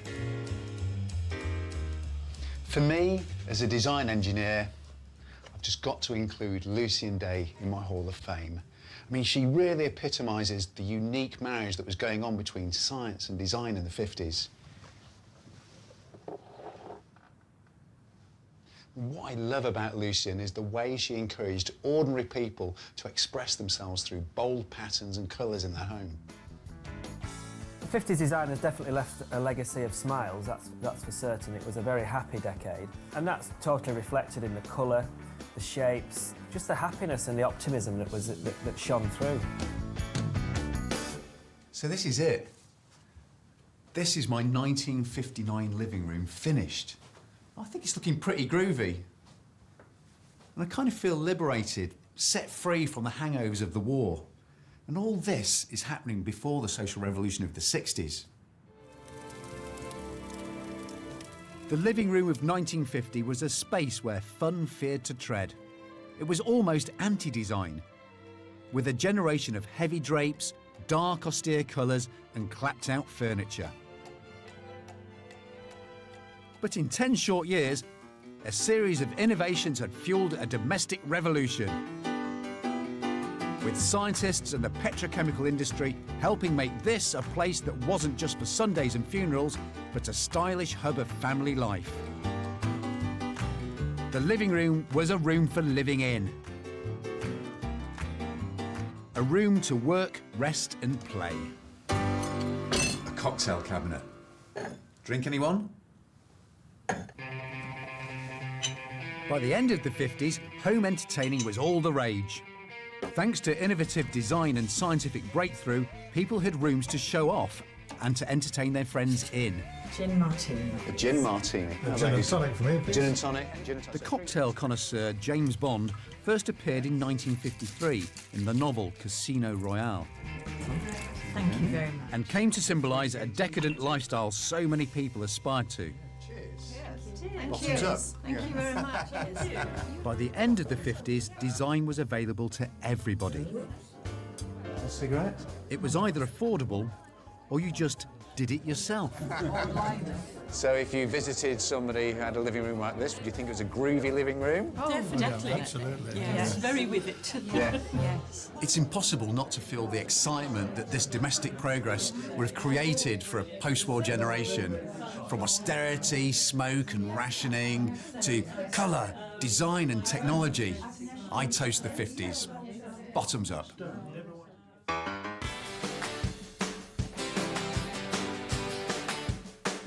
The 1950s. We'd never had it so good. This was the start of a new Elizabethan era, and it was also the first decade when Britain became recognisably modern. It gave us designs and inventions that are still at the heart of family life today. I'm Brendan Walker. I'm an experimental engineer, and I want to celebrate the innovators that took us from the hardships of the 40s to the prosperity of the 60s. This is the story of how science transformed an exhausted country into a nation brimming with confidence. And it starts here in the home. I'm taking a typical 1950s house and fast-forwarding it through the decade, filling it full of the latest mod-cons and finding out about the impact they had on all our lives. This home will reveal how a black and white Britain was transformed into a Technicolor wonderland. Thanks to the house the 50s built.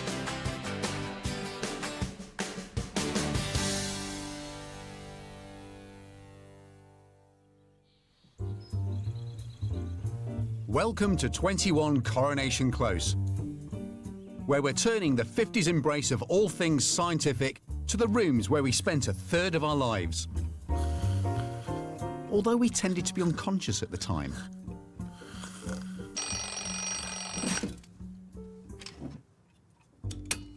Morning. Welcome to 1950. In the first place you'd have experienced it, in the bedroom. I tell you what, it's not a luxurious experience.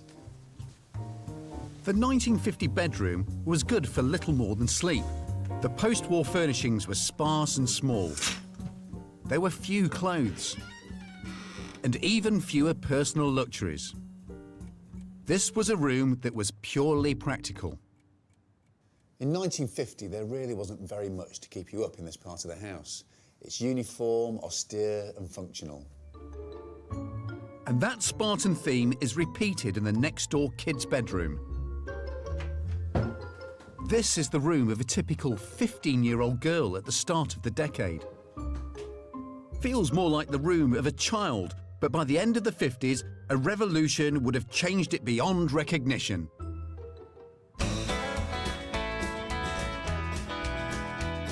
And turned it into the lair of a new species, the teenager.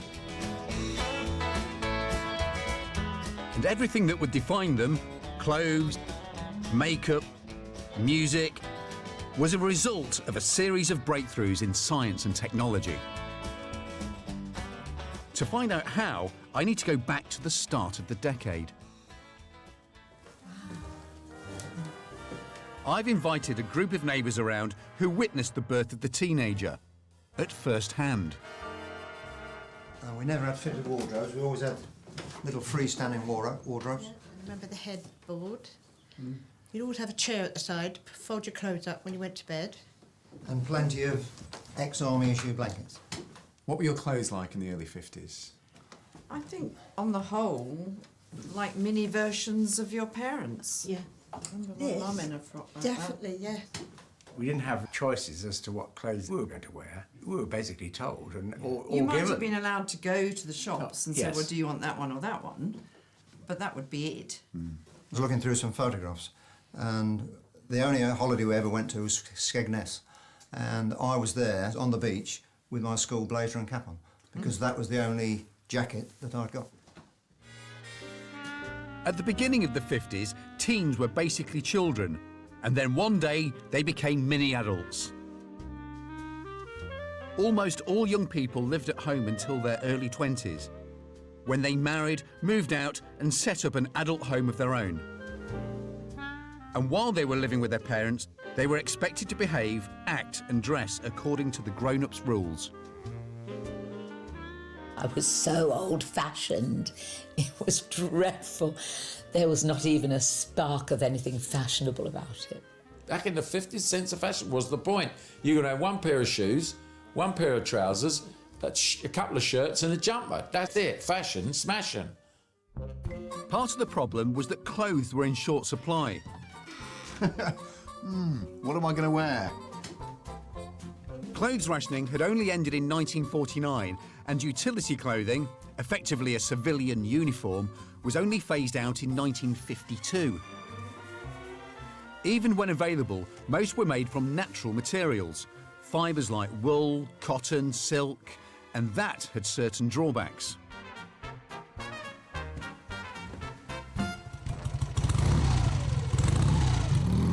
For women, this posed a particular problem. And that means a quick but essential research trip to a retro underwear shop. Oh, it's a tough job, but somebody's got to do it. Made of silk and rayon, this is underwear as structural engineering, with supports holding things up and stays pulling other bits in. That's super glamorous. Yes. I really like that. What's it like to wear?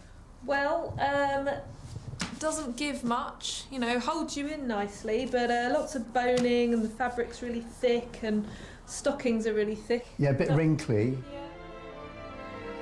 It may be an engineer's idea of perfection, but for women, it was clothing to be endured more than enjoyed. This girdle was designed so you could put it on yourself, but it still took 2 of us 10 minutes to get flare into it.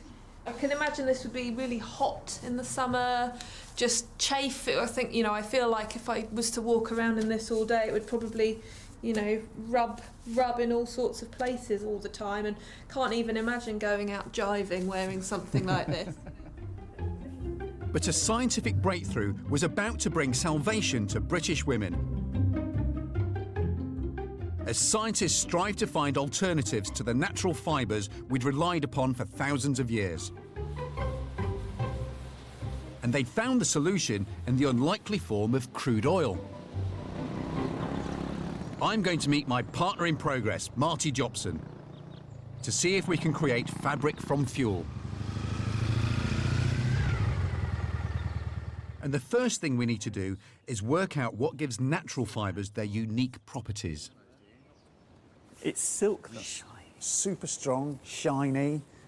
All of it is down to the chemistry inside. It's all down to long chain molecules. That's all it is. It's down to chemistry. Long chains of chemistry, making it all up. The discovery of long chain molecules, or polymers, was one of chemistry's great theoretical breakthroughs. Millions of molecules forming together, acting like a single giant molecule, and bonding with other giant molecules to form a long chain. We need 10 grams of this stuff. And for this one... How much of this? Same volumes of each we want. And it was out of oil and its petrochemical products that scientists first found a way to make a synthetic polymer that could rival those found in natural fibres. It's hard to see how we're going to get fabric out of those two liquids. We're going to pour this very carefully on top of this, and then at the surface where the two meet, that's where our fibre will begin to form. The smaller molecules in the top and the bottom layers are being joined together to make a longer molecule. Exactly. Right. So I'll pour this one onto there. When you find the right combination of chemicals, something wondrous happens. Can you see the sort of the layer that's formed where they meet? Yeah. You ready? Is this where the magic happens? I think if you pull it out slow, it might stay attached, like really slowly. This is nylon, the world's first man-made fibre.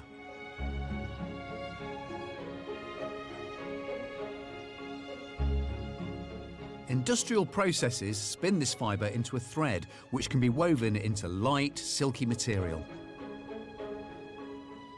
Nylon's properties were formidable. The thread was elastic and incredibly strong. It easily absorbed dyes, and it was almost infinitely long. In a matter of minutes, our nylon rope trick has created tens of metres of material. I can't believe we've recreated the moment man first made synthetic fibres. It is one of the greatest inventions of the 20th century. It is pretty impressive.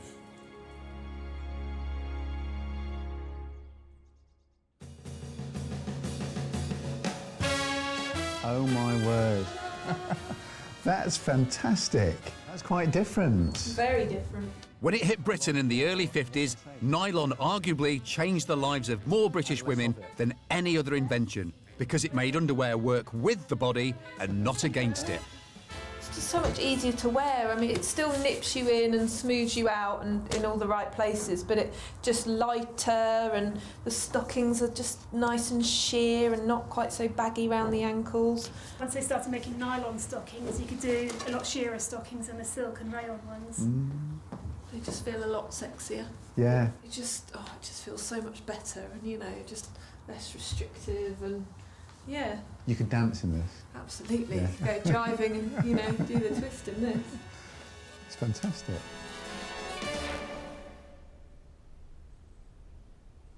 See, nylon fabrics were so easy to wash. I mean, when you were on tour with a play, you could wash your knickers in your bra and hang on overnight.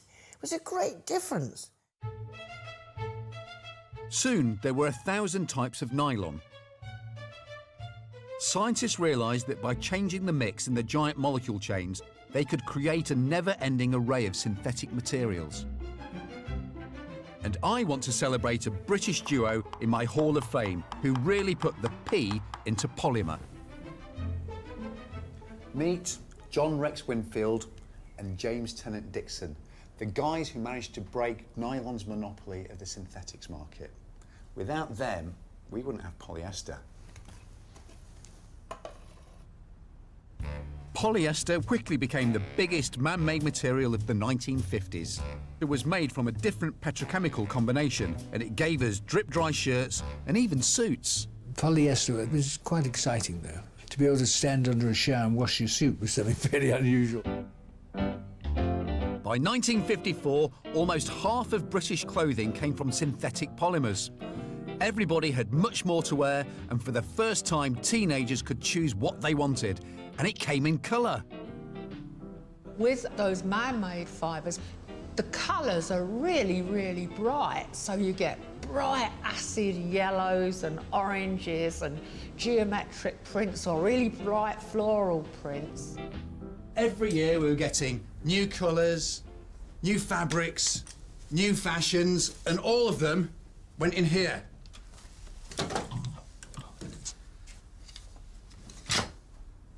I think I need a bigger wardrobe. The 50s bedrooms didn't just get new wardrobes. The same petrochemical revolution that gave us polymers also gave us cheap paint that was bright and light. An explosion of colour and styles was also changing the way our bedrooms looked. I've invited round my neighbour Lou to look through our new acquisitions.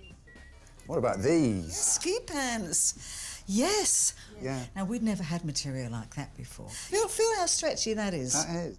It kept its shape. Great colour as I well. don't know why they don't make them these days. This Look makes me at think of that. dancing almost immediately. Yes. Look, I've got a photo of me in a dress very similar to that. We used to wear petticoats. So I see, so this will give a Flounces lot it out, more yes. volume over this. Yes.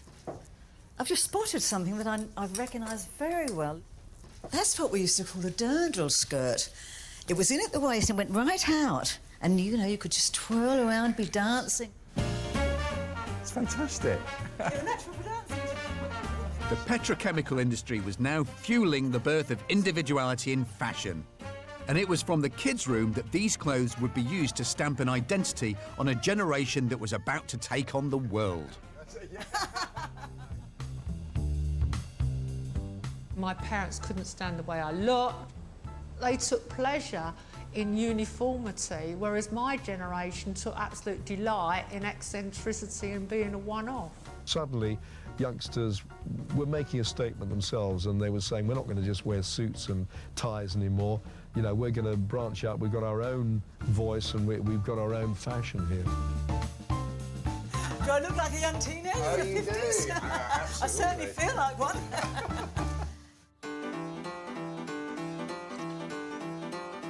Our bedroom makeover at 21 Coronation Close is being fuelled by a boom in science-led inventions.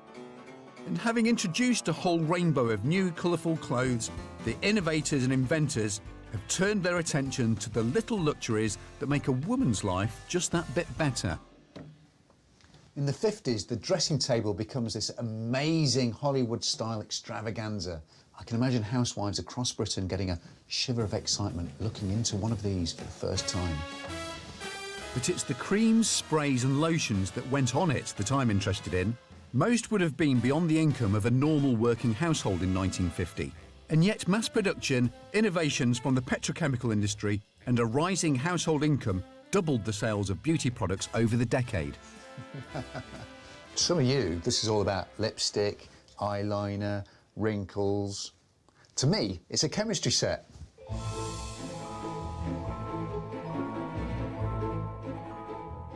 It's yet another example of how science took luxury away from the rich and made it available to everyone. And for me, there's one scientific masterpiece here, and it's this. It's the seemingly innocuous can of hairspray. This is the product that brought high style to the masses, allowing women that professional, just stepped out of the salon look without leaving the bedroom. And the concept behind it is fantastically simple. Because it's simply a pressurised container with a valve to let the hairspray out. Take it off. What are you doing? It's giving you a nice hairstyle. We use these aerosols every day, but never really question how they work. Well, there's not much in here, actually. It's a tube to the bottom and a thing at the top. And basically, the way it works is you have your product, whatever it is you want to spray out, sitting at the bottom in a liquid. And then when you press the top, I'll just pop that, you've got a little valve here. When you open the valve at the top, eek, the pressure above the liquid pushes the liquid down and up the tube. So it's like a little flap, so the pressure's going pushing it up, but if you push that down... That's exactly it. Aerosols weren't new. They were used in the Second World War by American GIs in the jungle as a way to kill disease-carrying insects. It took the work of my next candidate for my Hall of Fame to turn that bug-killing machine into an everyday must-have. Robert H. Abplanalp invented the crimp-on valve at the end of the 40s. A cheap but very effective way of controlling the flow of spray coming out of a pressurised can. The thing that revolutionised was when they kind of built this thing here, and they made a really cheap way of making the valve, which could then be just crimped into this really lightweight metal canister. So that's why these weren't available hundreds of years ago. This was the real revolution that enabled us to make aerosol cans. The liquid then comes through the nozzle here, goes up the little nozzle tube, and all that is a very, very, very, very, very tiny little hole. That's atomising the liquids into fine drops and creating a sort of cone, a jet, so you don't just get a single squirt on your hair. Exactly. It comes out as a spray, as a mist. It's safe to say the crimp-on valve was a bit of a success. By the mid-50s, Abplanalp's company was earning hundreds of millions of dollars, producing 250 million of these tiny miracles. But there was a problem. Traditional hair lacquer, made with shellac, a secretion from a Southeast Asian bug.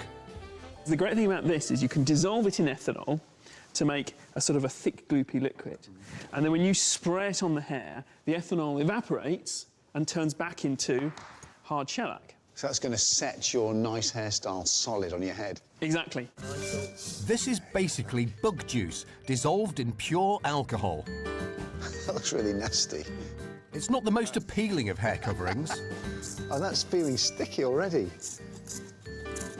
It's horrible. It's disgusting and sort of sticky and yuck, horrible. No, you don't want that in your hair. It's actually, look at that. That's a bit crispy. And it's not the safest either, as our no-expense-spared demonstration shows. Where have you been hiding this pretty little thing? Hair lacquer made with ethanol can be flammable. Can you give her a hair? You know, just look to her. And in a decade when almost half of women smoked, that could be a problem. And that's why we're now out in the middle of a field, because this shouldn't be tried at home by anyone. So this is the source of ignition here. Fag. Let me just see. Oh yeah, that will go nicely, look at it. Shellac hairspray in particular needed so much alcohol in the formula that it turned a rather innocuous beauty product into a highly flammable substance. Oh, can I light that for you? Let me. OK. Oh dear. It's catching her in the back as well now. So I suppose that illustrates one thing. Never drink and smoke. I was going to say, I don't know. Your poor girlfriend. Yeah. Other formulations with less alcohol were tried, but they clogged the valve. It was the petrochemical industry that finally came up with a solution. Polyvinyl pyrrolidone. Oh, PVP. PVP, yes, indeed, which is this stuff. The beauty of this mixture of PVP and ethanol is that not only does it have all the benefits of the earlier lacquers, it can also be easily washed out, meaning hairstyles could be changed on a whim. And there was obviously less chance of setting the bedroom on fire, which in my opinion is a good thing. OK, the hairstyle's a bit hectic, but I think it's safe to say that the delivery system's a success. You imagine a world without aerosols, where at the start of the 50s in Britain, that's exactly what it was. But hairspray wasn't the only thing using this remarkable new invention. You've got air fresheners, underarm deodorants, shaving foam, insecticides. You name it, this could spray it. You would have your hair in a kind of sort of bird's nest round your head, lacquered and back combed in a way which would now seem impossible because it would be so bad for the hair. Unfortunately, I'm a little tonsorially challenged to recreate the birth of the beehive. But one of my neighbours is on hand to guide me through the structural process. What on earth are you doing there? You're combing it the wrong way. This is back combing. It's like laying the foundations of a building. There's a way of getting height, as you can see how much height there is there. This is without any product, so this is what they would have done. Yeah. So back combing and hairspray, kind of like the foundations of most hairstyles in the 50s. Definitely. Then once you've got your style, you want it to last for the whole evening, so that's where hairspray comes in. It's the next stage. And actually, they would have used a lot of hairspray. Yeah. It's like a smooth veneer with chaos going on underneath. The back combing holds the hair where it should do, but this sort of almost smooths it out. It smooths the shaft of the hair together and keeps it in place. So once you have got your hair in a nice shape, it's going to keep it there. It's not going to move. And certainly the hairspray in the 50s, it didn't move. Is it like glue then? That's the best way of describing it. It's sort of gluing your style together, really. Can I touch it? Yeah, sure, definitely. It feels really crispy. Yeah, it is actually. It's amazing that the products that were being innovated in the 50s allowed hairstyles like these, well, literally to grow. Exactly. It's beautiful. Thank you. Products that were once looked upon as luxuries were now within the reach of the average teen. Scientific breakthroughs had made it possible for 50s teenagers to dress and groom themselves in a completely new way. Once we'd got our own style and youth had a voice, and a very important voice, then I think we were aeons away from our parents. The 50s was a decade of almost full employment in Britain. Teenagers now had the money in their pockets to do their own thing.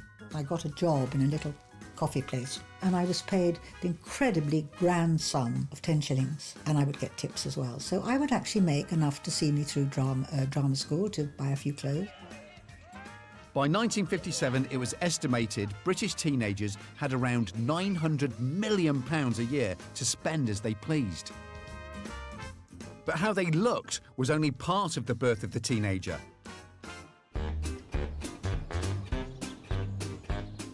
There's something missing at 21 Coronation Close, the sound of teen rebellion.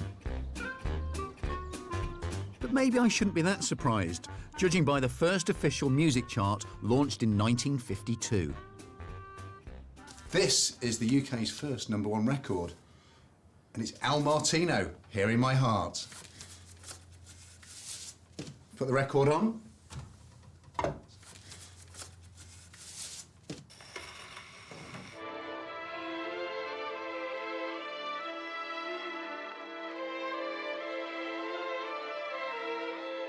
Teenage music, like teenage clothes, didn't really exist at the beginning of the 50s.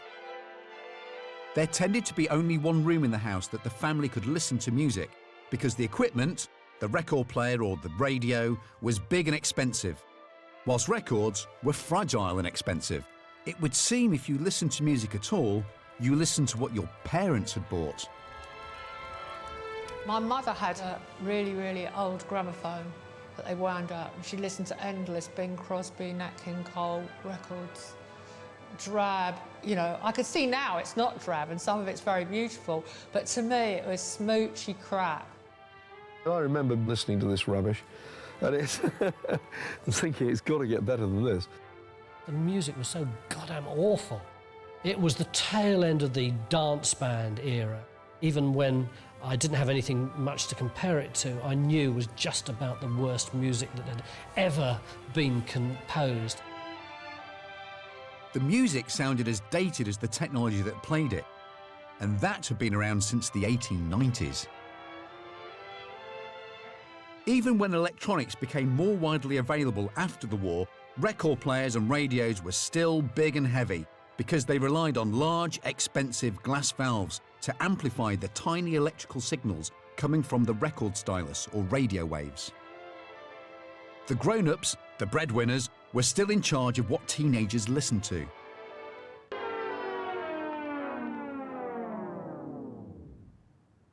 Then a series of innovations changed all that and turned the teenage bedroom into the focus of the British music industry.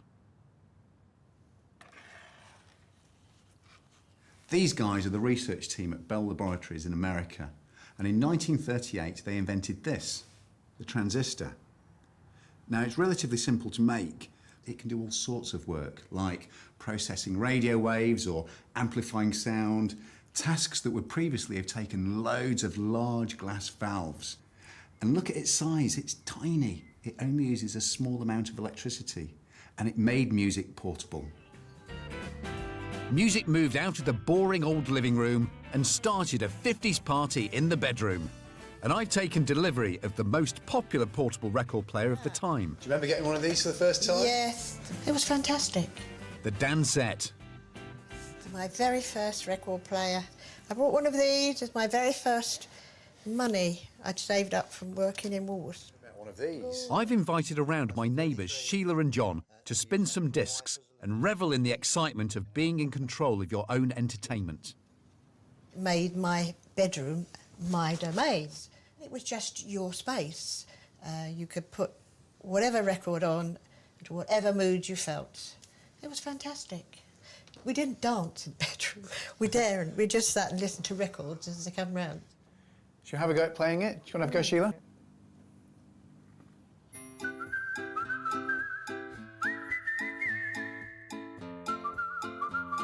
Teens were now free to listen and sing to music with their peers, not with their parents.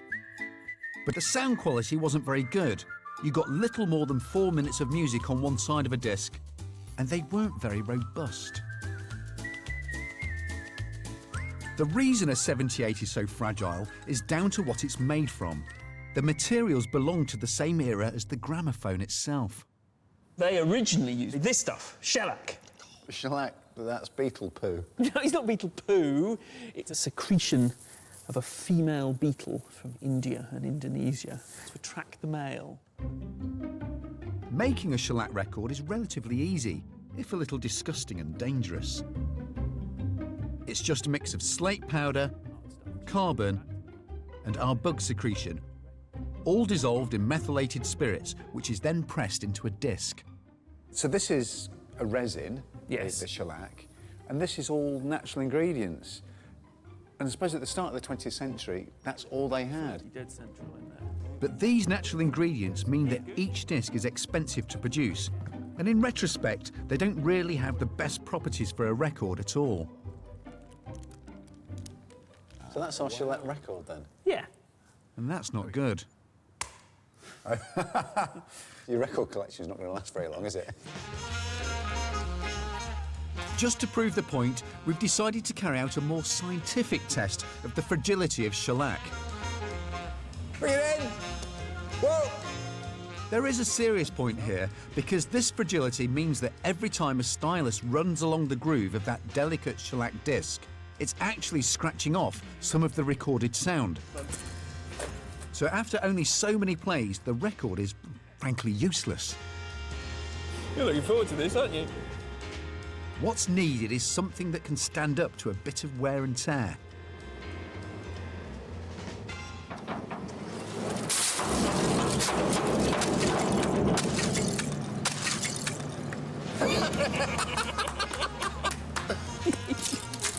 That's quite conclusive. Yeah. In this decade of science, it would seem that every time a natural product showed up a weakness, the petrochemical industry was there with a solution from its vast range of polymers derived from oil. And bug juice was replaced by a plastic. This is the 1950s. It's the age of plastic. We've got to be talking about vinyl, right? Indeed, and this is it. Polyvinyl chloride. PVC to you and me. These little coffee beans of vinyl plastic produced a disc that had all the properties shellac didn't. Just one process, heat, and it can be moulded to almost any shape. Looking good. The pressing process is pretty much the same. Mind your fingers. But this time you get something that's durable, so records don't wear out like 78s. And it's flexible, giving it an immediate advantage over its predecessor. Oh my word, look at that. Test? Yeah. Brilliant. Can you see the difference? That's what we need for records. It's virtually indestructible. But does it pass the patented Walker and Jobson fragility test?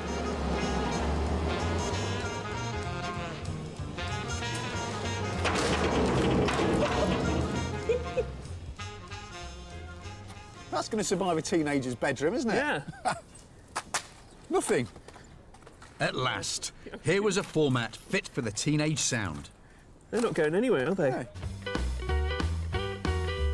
The first vinyl single hit British stores in 1952. And with the petrochemical industry flourishing in the 50s, vinyl became cheaper. Teenagers were now responsible for buying almost half of all the music sold in Britain. The new records were a badge of youth. They were a badge of change. They really were. I wouldn't have known what revolutionary was in those days, but it felt like revolutionary is supposed to feel. The old people, they have their big records, their 78s, but we have our Decca 45s. Aren't we the dog's bollocks? It's now the late 1950s in the bedroom at 21 Coronation Close. And thanks to a series of scientific breakthroughs, a new music is about to give the decade's teenagers, like my neighbours Sheila and John, a soundtrack to their lives.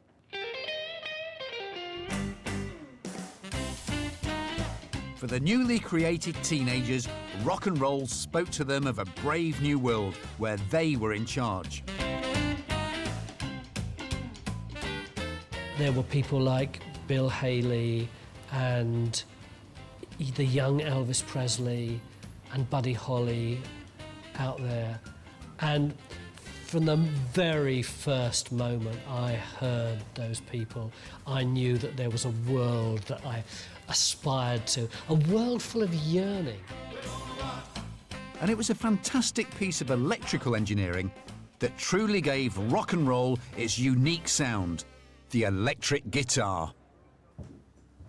Step forward my last candidate for my Hall of Fame, one George Delmetia Beecham, a Texan vaudeville performer who wanted to turn up the volume on his steel guitar. His solution, the pickup, would eventually revolutionise music. And all that was needed was wire, a few magnets, and in the end, not even a full acoustic guitar. I've always wanted to do this.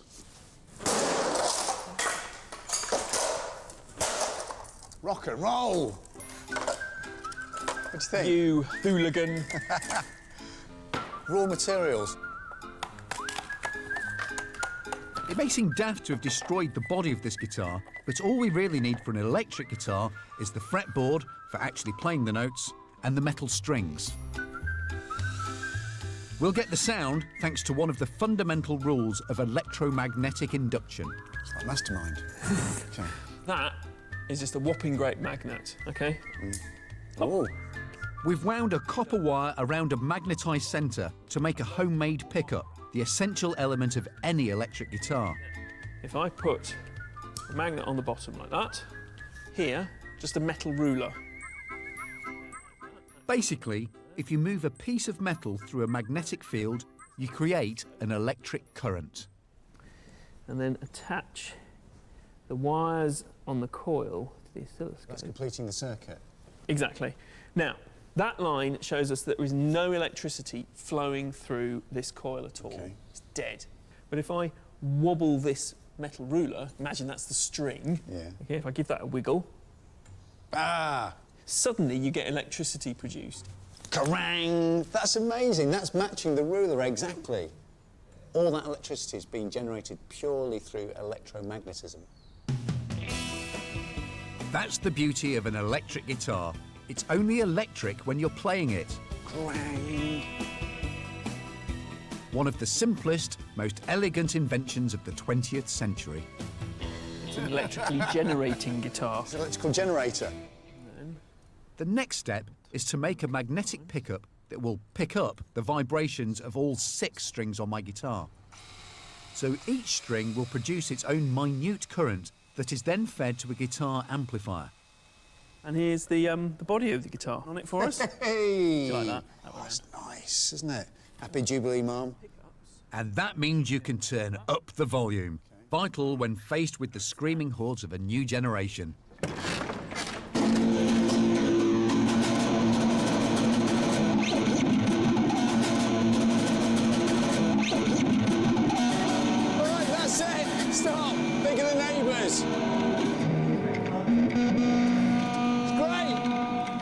All we need now is someone who can actually play an electric guitar.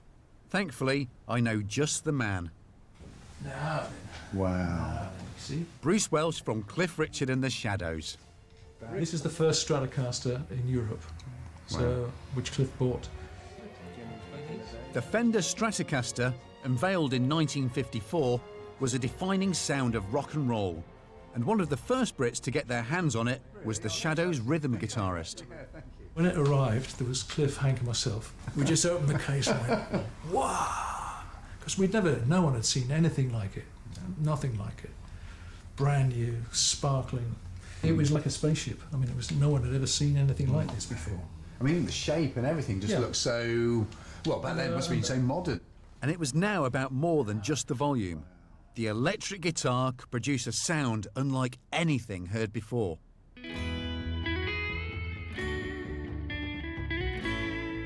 When the Shadows cranked up the volume on Move It, their guitars gave birth to British rock and roll and gave British teenagers their first rock and roll heroes. I remember going to a Cliff Richard concert and I went with a friend and I didn't know how you behaved. It was the first pop concert I've ever been to and we sat there and I said, just tell me when we scream. Let me know when we're supposed to scream.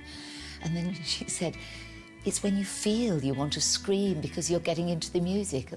But I wasn't really. I just sat there and occasionally went, ah! Because because that's what everybody else was doing. The lead guitar guy, of course, became as important as the vocalist in most bands. And kids who didn't think they could be a smouldering sex symbol could pick up an axe and, you know, look good with that. The electric guitar didn't just change music and give hope to a generation of would-be pop stars, it changed the British night out. This wasn't just for professionals, it was an instrument for the people.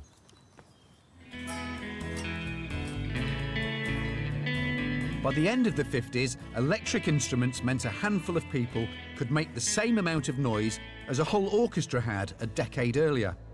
For me, this is the perfect example of how a series of technical innovations can create the perfect conditions for a social revolution.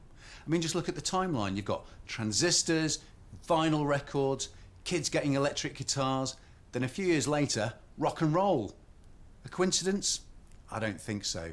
Scientific ingenuity is the X factor behind all of this. The makeover of the bedroom at 21 Coronation Close is finished. It feels more like a century has passed than the 10 short years it's taken to produce the phenomenon of the teenager. In 1950, this was the room of the in-betweener, the time between child and adulthood, when no one was really sure what you were.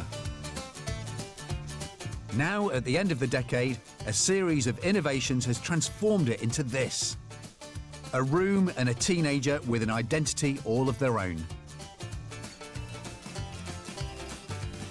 For my neighbours who started the 50s as children, this 59-bedroom defined the birth of their generation. I can remember nylons. I thought it was very grown up when I was about 14 and I got my first pair of nylon. I remember if you sat on a boy's lap, you used to think, can they feel the suspenders? Yeah. Did you want them to feel the suspenders? No. I mean, you were really trailblazers, weren't you, your generation? Yes. Yes. They started to Freedom. feel the power, the youngsters, didn't they? That they weren't going to listen to everybody else. It was their power. Yes, well, things just generally got That's better. right. Better. You just accepted all the change. You didn't question it. Welcomed it, I think. Oh, cream puff. It's No. exactly as if I'd been transported back. Yeah. It was the first time there was a true divide between the generations. I mean, my parents didn't go to any of the places I went to, so it was just like I had a secret parallel life. My parents were a different species, and they looked on us, upon us, with kind of awe. What have we done? What have we bred? Could use this now as lip gloss. And what better way to celebrate this decade of independence than to take my neighbours down to our own hop? You're right, girls, we're off. We are finished. Come on. Where no expense has been spared to let them dance to the latest tunes. Courtesy of our own cut-price teen idol.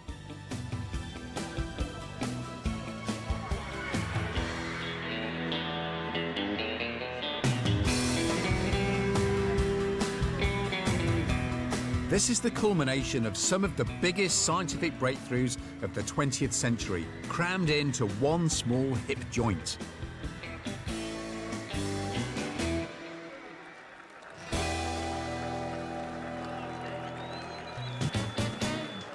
Just listen to that, the sound, it's incredible. You know, when I look round, I see nylon stockings, polyester dresses, amps, electric guitars.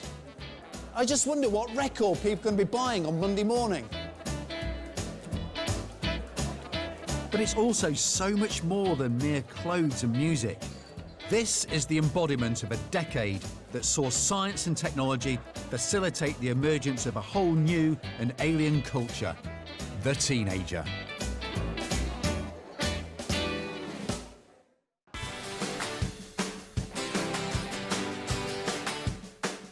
The 1950s. We'd never had it so good.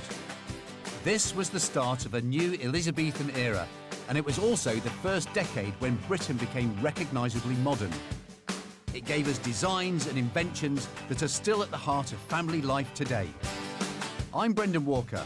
I'm an experimental engineer, and I want to celebrate the innovators that took us from the hardships of the 40s to the prosperity of the 60s.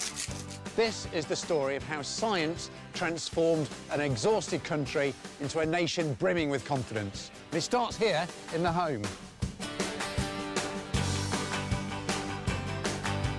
I'm taking a typical 1950s house and fast-forwarding it through the decade, filling it full of the latest mod cons and finding out about the impacts they had on all our lives. This home will reveal how a black and white Britain was transformed into a Technicolor wonderland, thanks to the house the 50s built.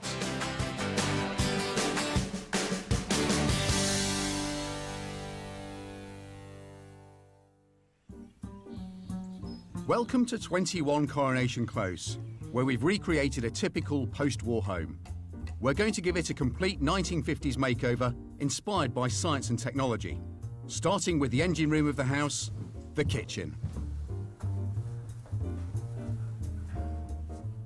So this is what our kitchen and millions of others in Britain looked like on the 1st of January 1950.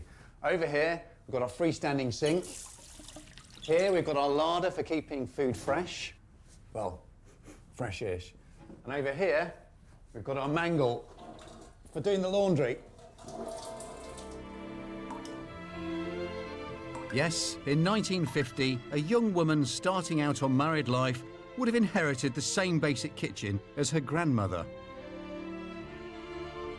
But in just 10 short years, it would be transformed into this, a multicoloured vision of the future, full of the latest mod cons.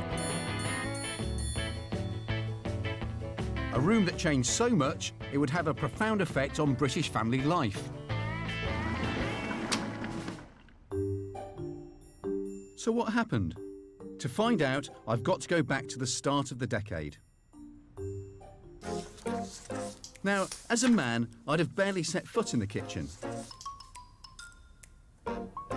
So to find out what really went on in there, I've invited round my neighbours, the local WI. How much time would you spend in the kitchen? A long time. Lots of time. Because everything was cooked from scratch, wasn't it? Yes. You grew it, the garden brought it in, but you just took it as normal because that was life, wasn't it? Have they got hot water though in that? You've got 2 taps Well, there. cold, no hot. No. You'd have bought a kettle and you wouldn't have had hot water. And what do you think of our larder? That's very Very good. good, yeah. Remember the little lace caps to go over the milk and the jam or the pickles, whichever. No, that's And what kind of things would you keep in the larder? Everything. You had no fridge or anything. Everything went in the larder. Meat as well? Yes. On a cold slab. You wouldn't have kept it for very long. So I mean, you shop shopping every day. You had to shop every day. That's right. Yeah. Hard work. Shopping, cooking and washing. That's it. In 1950, money was tight. Rationing was still the order of the day, and after the chaos of the Second World War, Britain sought comfort in the stability of family life. During the war, many women had taken on the work of men. But now it was back to playing the role of the dutiful housewife, the mother, the homemaker. Everything took a lot of time. If you were going to keep your children healthy, fed, going to school, it would be a full day's work. My mother's diaries, which I took after she died, were Monday, wash the curtains, Tuesday, turn mattress. My mother's life was keeping the house clean. I don't know how my mother managed with 4 children and with a very strict husband, and the washing and the ironing and the mangling and the housework and the cooking. It was killing. Housework dominated women's lives. The government's mass observation survey estimated that they did a 75-hour week, and the toughest work was reserved for the kitchen. So, what was it about the kitchen which made life here so exhausting? Well, in 1952, the year the Queen came to the throne, scientists at Cornell University tried to find out with a groundbreaking experiment. An experiment I'm going to recreate.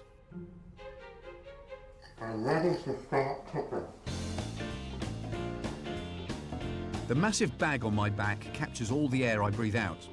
The harder I work, the faster it fills up. and so I can measure how much energy I'm using. It takes less than 15 minutes to fill the bag. I can work out that I've used up around 75 calories. In these 15 minutes, I've used the same amount of energy as if I'd been doing an aerobics class. Whoops. Now, this same experiment in the 1950s made scientists realise that the kitchen layout was wrong. Very wrong.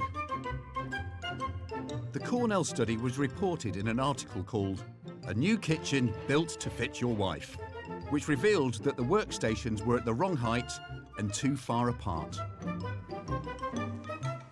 Women were walking miles around the kitchen every week and used up perhaps twice as many calories as they do today. The solution was to combine everything into a single ergonomic, energy-efficient unit. This was when the idea of the fitted kitchen went mainstream. So it's goodbye to my higgledy-piggledy work units and hello to a streamlined kitchen.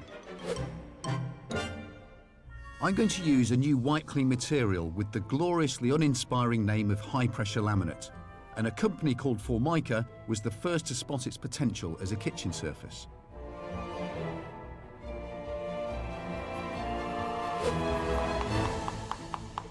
I'm building a Hall of Fame to celebrate the innovators who imagined our future into being.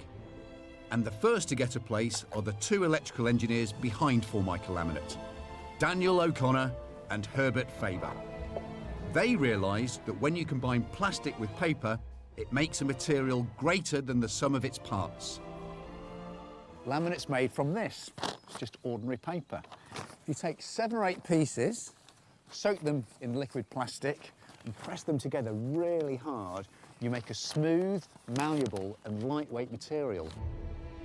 O'Connor and Faber were actually looking for a man-made alternative to mica, a mineral used in electrical insulation, hence the name Formica. But one of the glories of science is that an invention can have unexpected uses. They discovered that laminate could also be stuck to almost any surface. The problem with early laminates is that the plastic used to make them was opaque. Now, that's okay if you want to use brown paper, but really frustrating if you want bright, beautiful colours and patterns. Something like this. Now, the real breakthrough came with clear, transparent plastics. So I'm going to set myself the same challenge and make a beautiful piece of coronation laminate. And I think I know a man who might be able to help. And I'll need to hit the road, as laminate isn't the sort of thing you can make at home.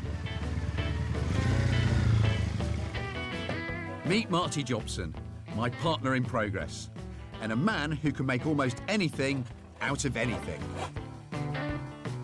I've asked him to track down everything I'll need. Only the top piece of paper needs to have the Union Jack. The rest can be plain. And for the liquid plastic, we need a rather potent mix. So it's made of 2 ingredients, and the first is formaldehyde. Right, that sounds nasty. And the vapour is unpleasant as well.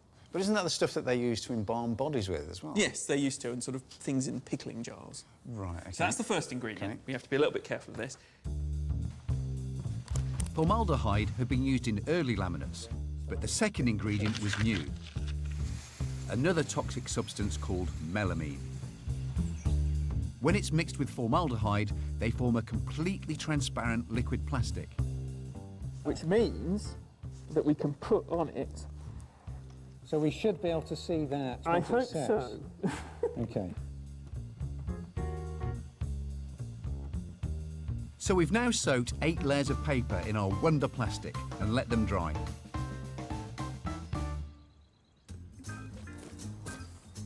But that's the easy bit. Marty, I've got the plasticky paper. Excellent. It's Our big challenge is to get the sheets to bond together. And as the name high-pressure laminate suggests, we're going to need a huge amount of force.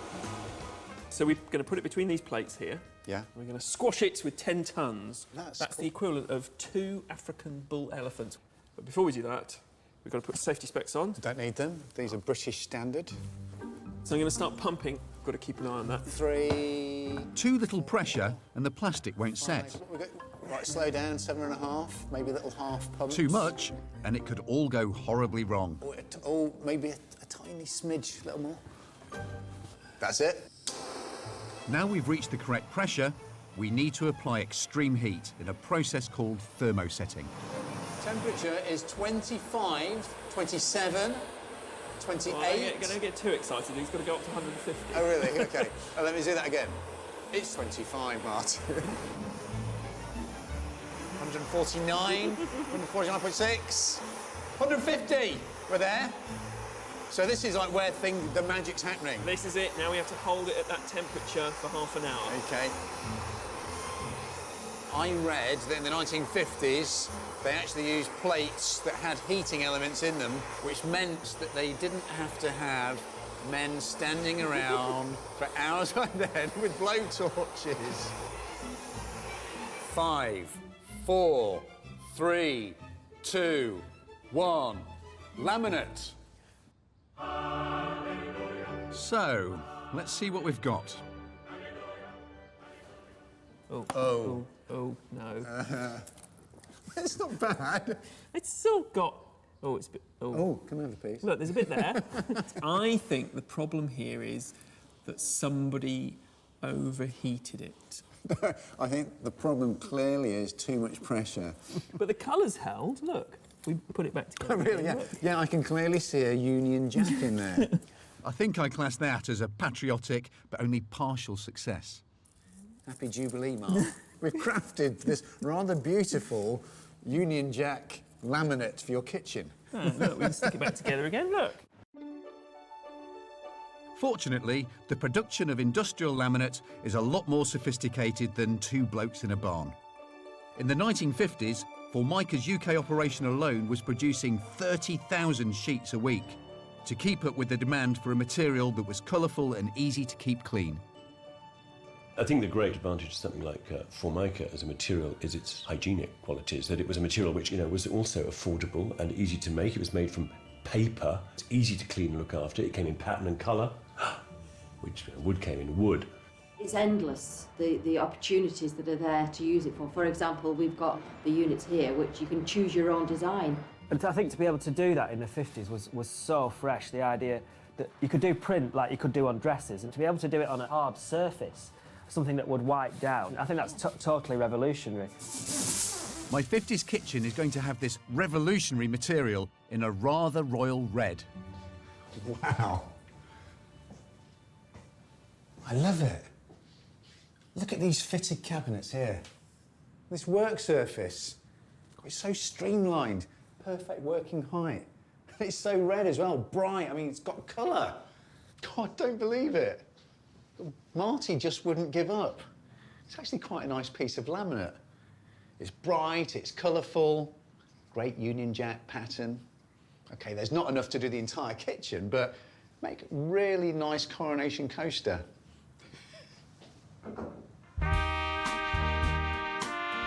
Kitchens like this were advertised as wipe-clean wonders, easy to clean and quick to work in. And they heralded a golden age of colour in the home.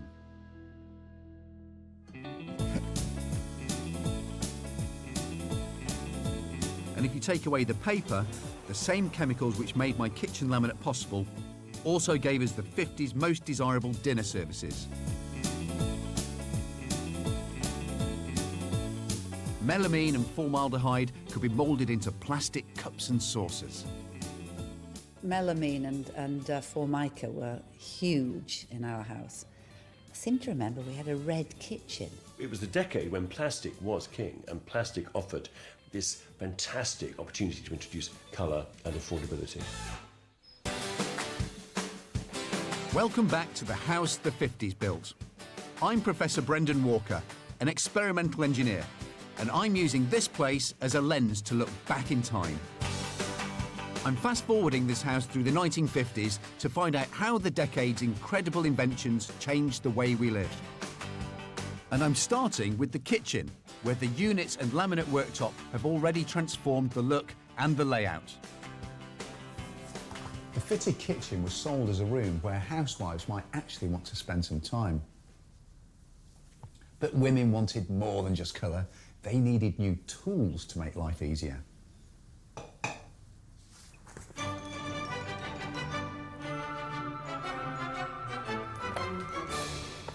The next entry for my wall of fame is a British engineer who had a brainwave. Why invent lots of different tools when you can get one to do lots of different chores? In 1950, Kenneth Wood launched a homegrown gadget which boasted an array of attachments from mixing to mincing, and he called it, rather imaginatively, the Ken Wood Chef.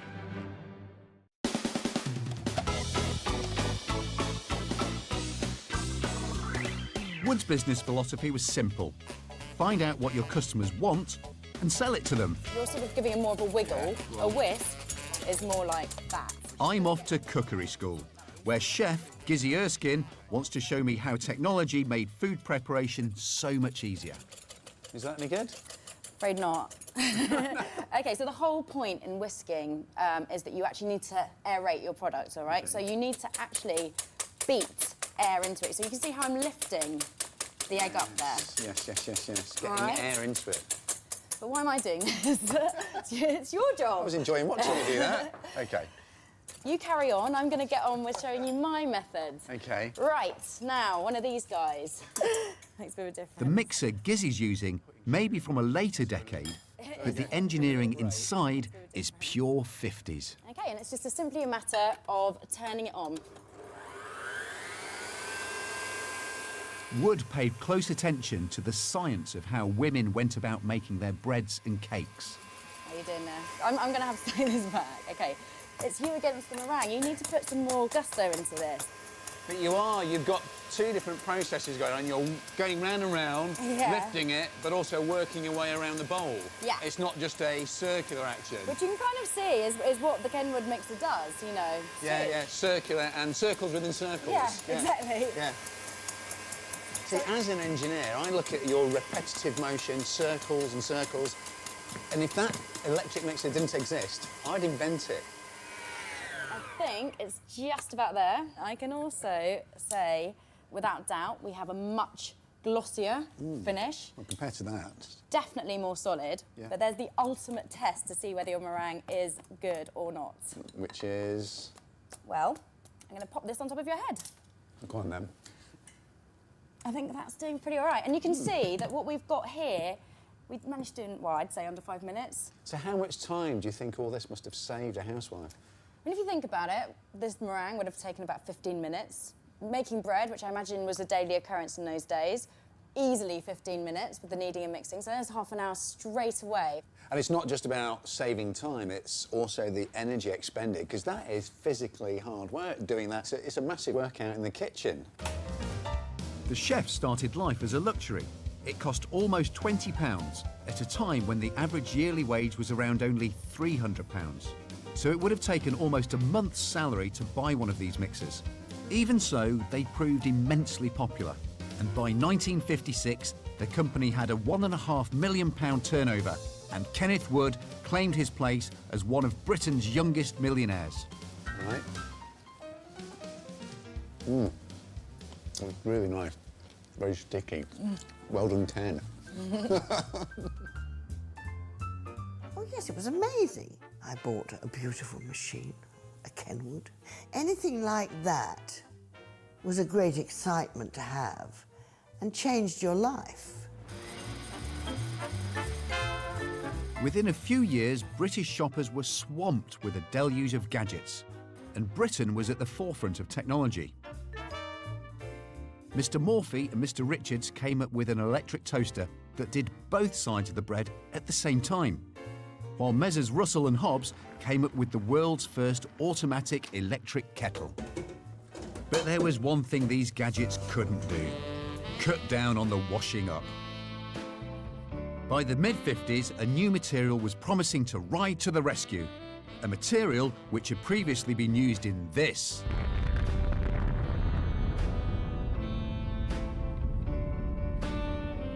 No, not uranium.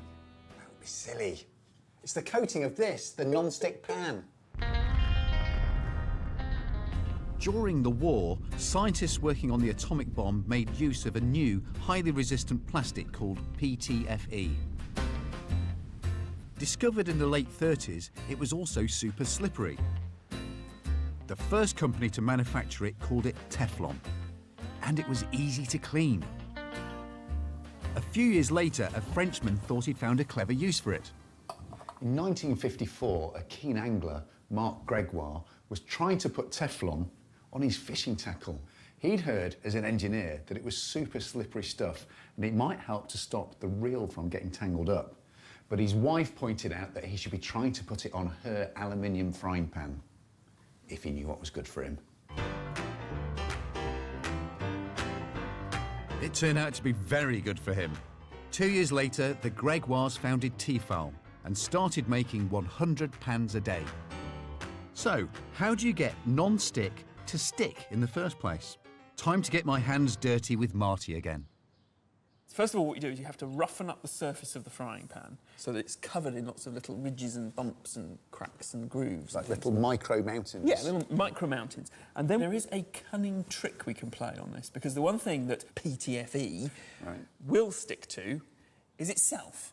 Right. So then we take a semi-PTFE, that's actually this stuff here, okay, which has got PTFE mixed in with a glue-like substance. The glue-like substance goes into all the little valleys and micro mountains, right? Yes. And then when that sets, it grips on. So the first layer of non-stick doesn't actually stick. Mixed with glue, it just can't climb out of all those microscopic nooks and crannies in the scoured pan. Simple enough, but will it work? There's only one way to find out. Make 2 pans, one with the primer coat and one without. Our first pan just gets a coating of pure PTFE onto the bare metal. But our second needs to be roughened up a little. Back in the 50s, I'd probably have done this with acid. Right, Marty? Today, I'm going to use an industrial sandblaster normally meant for cleaning buildings. Here we go. Got a force coming out of this. I can see the pan vibrating. It's now really scratched and pitted. Time to apply the PTFE mixed with glue. And once that's set, the finishing layer. Both pans need to be baked in an oven at very high temperatures. It was good. Well, it looks okay, but look, it's coming off already there. All right, so my pan's a bit flaky, but it feels so much smoother than Marty's. So which is best? Graham. Time to call in an expert, a gecko called Graham, who can stick to anything, unless it's made from non-stick. Let's put Graham in. Yeah, come on. Obviously, the pan's not been heated, we have to stress. Okay. Mark, is Graham happy doing this? He's absolutely fine doing this. Oh, Slipping he is slipping. Isn't it a bit like Michael Jackson? So, relatively successful. Yeah, Relatively good. successful. Oh, thank you. But obviously, we're gonna... obviously the PTFE will come off if we use it too much. Right, here we go. Let's try the proper pan. You know you don't want to stay on this. He's slipping. Oh, he is slipping. He's slipping. Absolutely Look. is. Look, it might be covered in micro mountains, but he still can't. He fell off. He fell off my pan. Even though Marty's pan is a lot rougher, the gecko still can't cling onto its ultra-smooth coating. Craft pans, a successful product for Jobson and Walker. It's not even vertical. Yeah. Unlike Graham, many housewives embraced non-stick technology. Within a decade, Marc Gregoire's company, Tefal, was churning out 1 million non-stick pans a month. Non-stick pans had dozens, my dear. I do remember once my ex-husband bringing back kitchen things which were copper-based. Do me a favour. Non-stick materials made the woman's kitchen more advanced than the space race. PTFE would later find its way into spacesuits, fueling the myth that NASA had invented Teflon.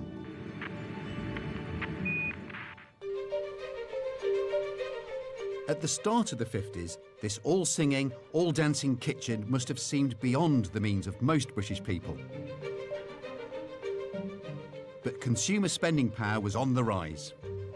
In 1950, the average weekly wage was just over £6. By the end of the decade, it had almost doubled, while income tax fell from 9 shillings in the pound to 7. After austerity, Britain was now ready for prosperity. And kitchen technology was about to take on its greatest challenge yet. But there was one chore that every housewife still dreaded. Wash day. Every week, all cooking would grind to a halt. The kitchen became filled with steam, nasty chemicals, and fearsome instruments of torture, like the mangle used for wringing clothes dry. My neighbour, Sheila Roberts, remembers it only too well. When you put your soap on, just dip it in like that and really rub the two pieces of cloth together. So what was wash day actually like? To me, personally, horrible. I used to hate washing, but I used to cheat.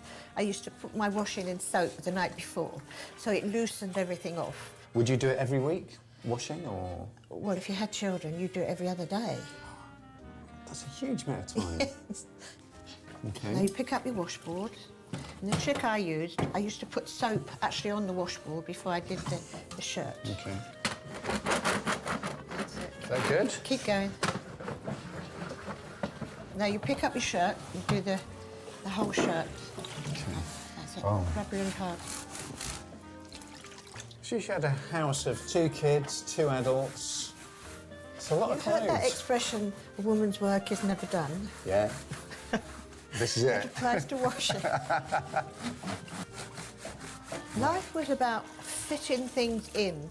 When the babies were asleep, you do your hoovering or your washing. When they were playing on the floor, you get your meals. It was all a question of timing. Otherwise, you'd have no time or life to yourself if you didn't. Yeah. So you had to be very precise about planning Well, I the was. work you did. I did, Yeah. yes. So it was like a small factory. Exactly, yeah. So that's the scrubbing done. It's taking me half an hour to do just 6 shirts. But at least I didn't have half a dozen dirty nappies as well. And after a thorough rinse, it's on to the mangle. Oh. See, you need some muscles for a wash day, wouldn't you? Corner there. Thanks. This feels like very physical, hard work. It was. Did you get tired? Yeah. You really knew you'd been working on washing day. Isn't this the bit that you might have got your husband to do? Oh, no. They were having a cup of tea or listening to the radio, and women were there to look after the men and the children, to cook and clean. It's just something that you were brought up to do. Can I just turn the hand? Oh, go on, yes, go on, please, please. The quicker you go, the easier it is. Oh, OK, there you go. I was making a bit of a meal of that, wasn't I? What really changed laundry day was the arrival of the washing machine. Hello? Delivery from Mr. Walker. Ooh, bring it in. This is a twin tub. The Rolls-Royce of the kitchen. The first electric washing machines had appeared in the 30s, but ones like this promised to wash and spin dry in minutes. My neighbour, Sheila, has offered to show me how it works. Yeah, I would hook that in there to start with. OK. That's when you're filling. It's a little bit tricky, and you have to plumb it in each time.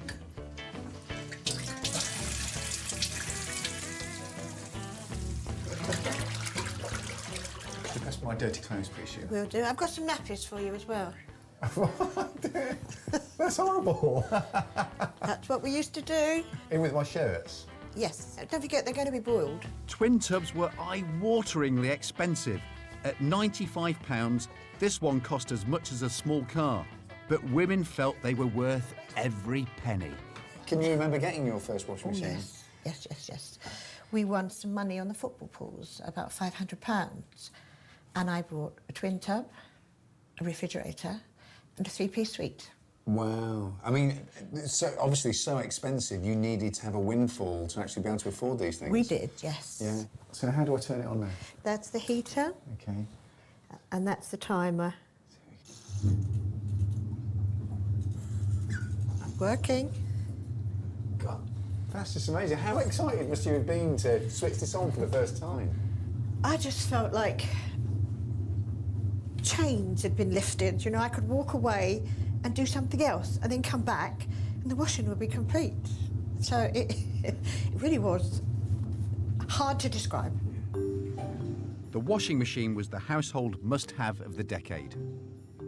Well, for women, their husbands didn't always see it that way. I don't think there was much discussion about it. It was just a case of nudging and elbowing till he gave in. But there was no feminism.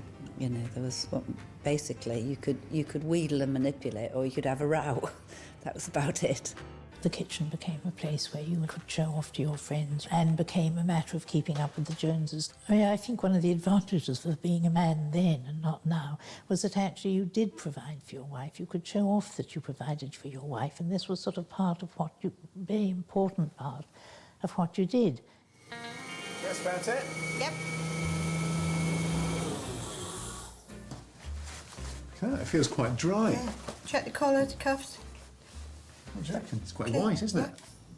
Quite pleased with that. Well, that's a lot drier than having been through the mangle area. Definitely, yes. 10 minutes on the line. No ironing. Now you're talking my kind of language, Sheila. I mean, with all these new gadgets coming into the kitchen, did it liberate you? Did you have more time to do other things? You weren't so tired. You had more energy to do other things and more time for me. Yes. At the end of the day, the washing machine delivered more than just a faster wash. It was one of the appliances that introduced women to a new concept, leisure time. Technology was changing the home, but this idea would change the families inside them.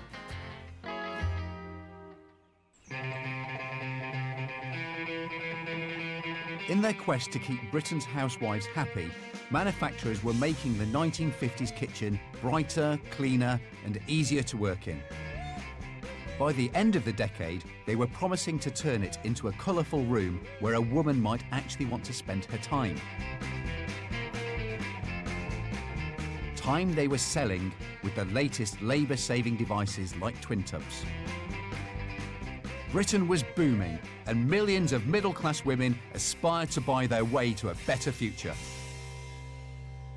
But something rather ugly in the corner was holding them back. The larder, where all food was stored. In 1950, fresh food meant going down the shops every day, and almost in every weather.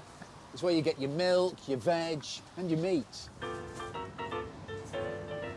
Hello, I'd like some meat, please. Women spent around 10 hours a week on food shopping alone. And because it was difficult to keep food cold at home, they would only buy small amounts at a time. Whoa, whoa, whoa, whoa, that's way too big.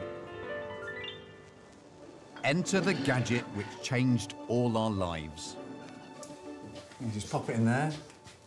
Careful with it. Nice, thanks. My new refrigerator's arrived. Oh, complete with food as well. Is that standard?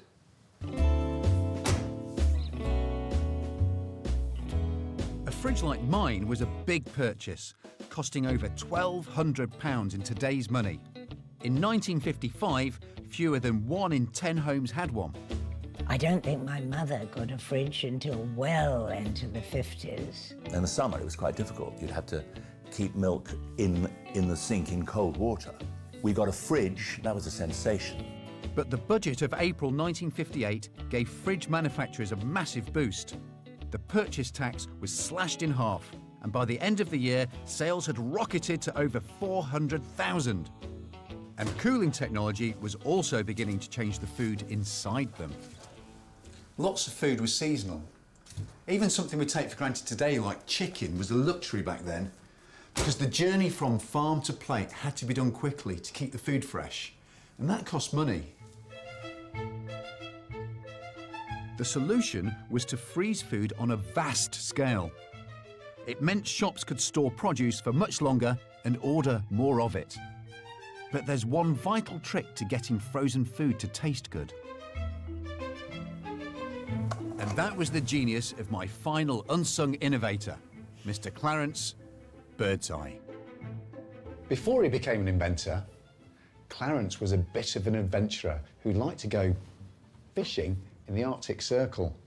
He found that the fish he caught froze instantly on the sub-zero ice and, once thawed, tasted much better than the fish that had been frozen slowly. And what Clarence realised applied not just to fish, but all food that's frozen slowly. Right, well, if you just take a carrot, say, and you freeze it in your freezer slowly, and then you thaw it out, you end up with something like this. It goes all disgusting and floppy. Look, if I squeeze it, all the water will just run out. It's carrot juice. Because what's happening is the water that's inside the carrot turns into ice, and the ice crystals grow slowly, and they grow big, and that means all the cells inside the carrot get broken open, and it loses all of its texture. That's like carrot frostbite. It's exactly the same as frostbite, in fact. But if you freeze it quickly, you get tiny, tiny ice crystals, so you don't break open all the cells, and you retain the texture. In the 1920s, Clarence pioneered an early method for quick freezing, which involved pressing food packages between two very cold metal plates.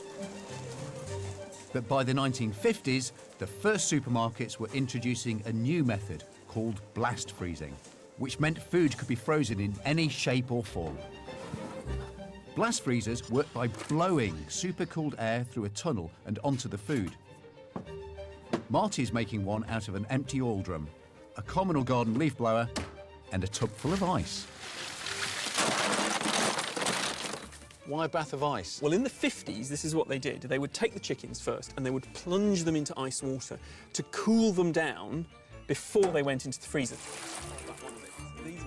After a bracing dip, our chickens get sealed inside the freezing chamber. Okay. Say goodbye, chickens. There we go. In here, we have this hopper made of wire, and we fill this full of dry ice, solid carbon dioxide. I mean, how cold does that get? Well, it's minus 78.5 degrees. That's colder than anywhere on Earth. So here it is.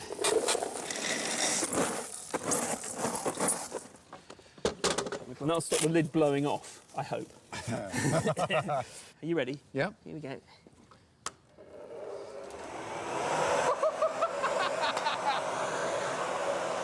It's like Stevenson's rocket. Right.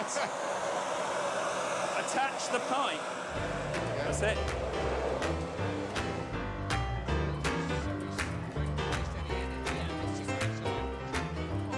Chicken sales rocketed from 1 million birds at the start of the decade to 150 million by the mid-60s. Whoa! Look at them! Come on, let's get one out. I'll get this one out here. Let's see. Go on, hit it with a hammer. Go on, here we go. You're ready, I'm ready. Whoa, okay. Here we go. Okay, good. Stop. Sorry. There you go. One oven-ready frozen chicken. That, well, it's absolutely rock feels solid. hard. You ready? May I? You may. I've got 6. It's not going anywhere, is it? And that is how the supermarket industry was born. Frozen food became cool. Shoppers could now buy bags of frozen peas. And in 1955, Clarence Birdseye lived long enough to see his factory in Great Yarmouth produce one of the most iconic foods of all time.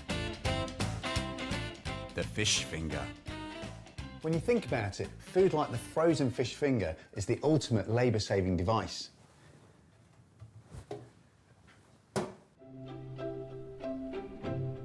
In 1950, women had inherited a kitchen where life was hard and most of the work was done by hand. In just 10 short years, they would see it blossom into a room that was colourful and easy to keep clean, a high-tech heaven that was brimming with gadgets. You see all those pictures of domestic goddesses, and it all seemed to start in the early 50s and about colour and about the importance of home. But what do my neighbours from the WI think about the kitchen revolution they lived through? Oh, hello. Come in, come in. Come and take a look around. Oh, very nice. Very It's like nice. something out of a magazine, isn't it? Have a dig around through my appliances. Yes, yes. Sorry, I haven't cleaned the oven. Oh, dear. I know. Oh, God. You might have known we'd be looking. So when you came in the room, which item grabbed your eye first? Without a doubt, the washing machine. Why was that? Well, I had 2 children by then, and you could do all the washing and not get it dry, but you could get it washed, and it made life so much easier. I can remember when my mother first had a fridge, and she thought it was absolutely wonderful. She used to go shopping every day. When you had a fridge, you could, you know, go every few days. Milk's not going to go sour.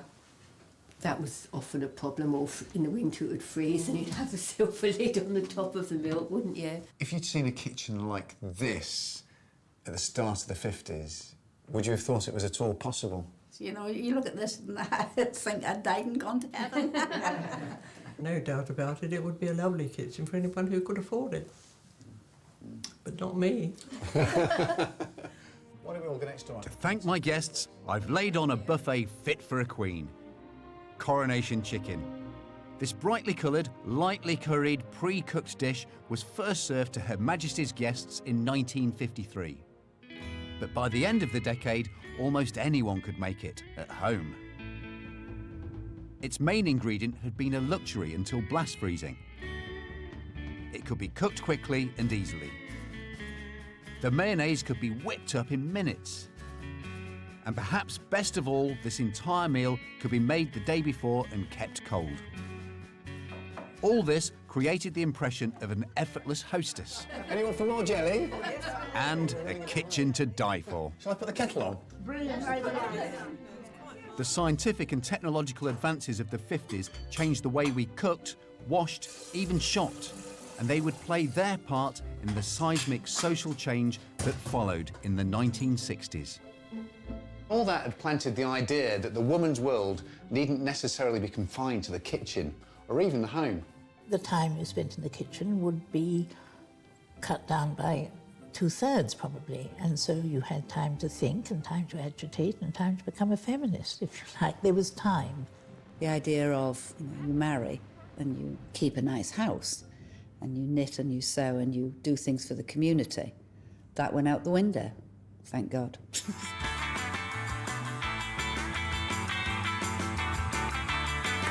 Doctor.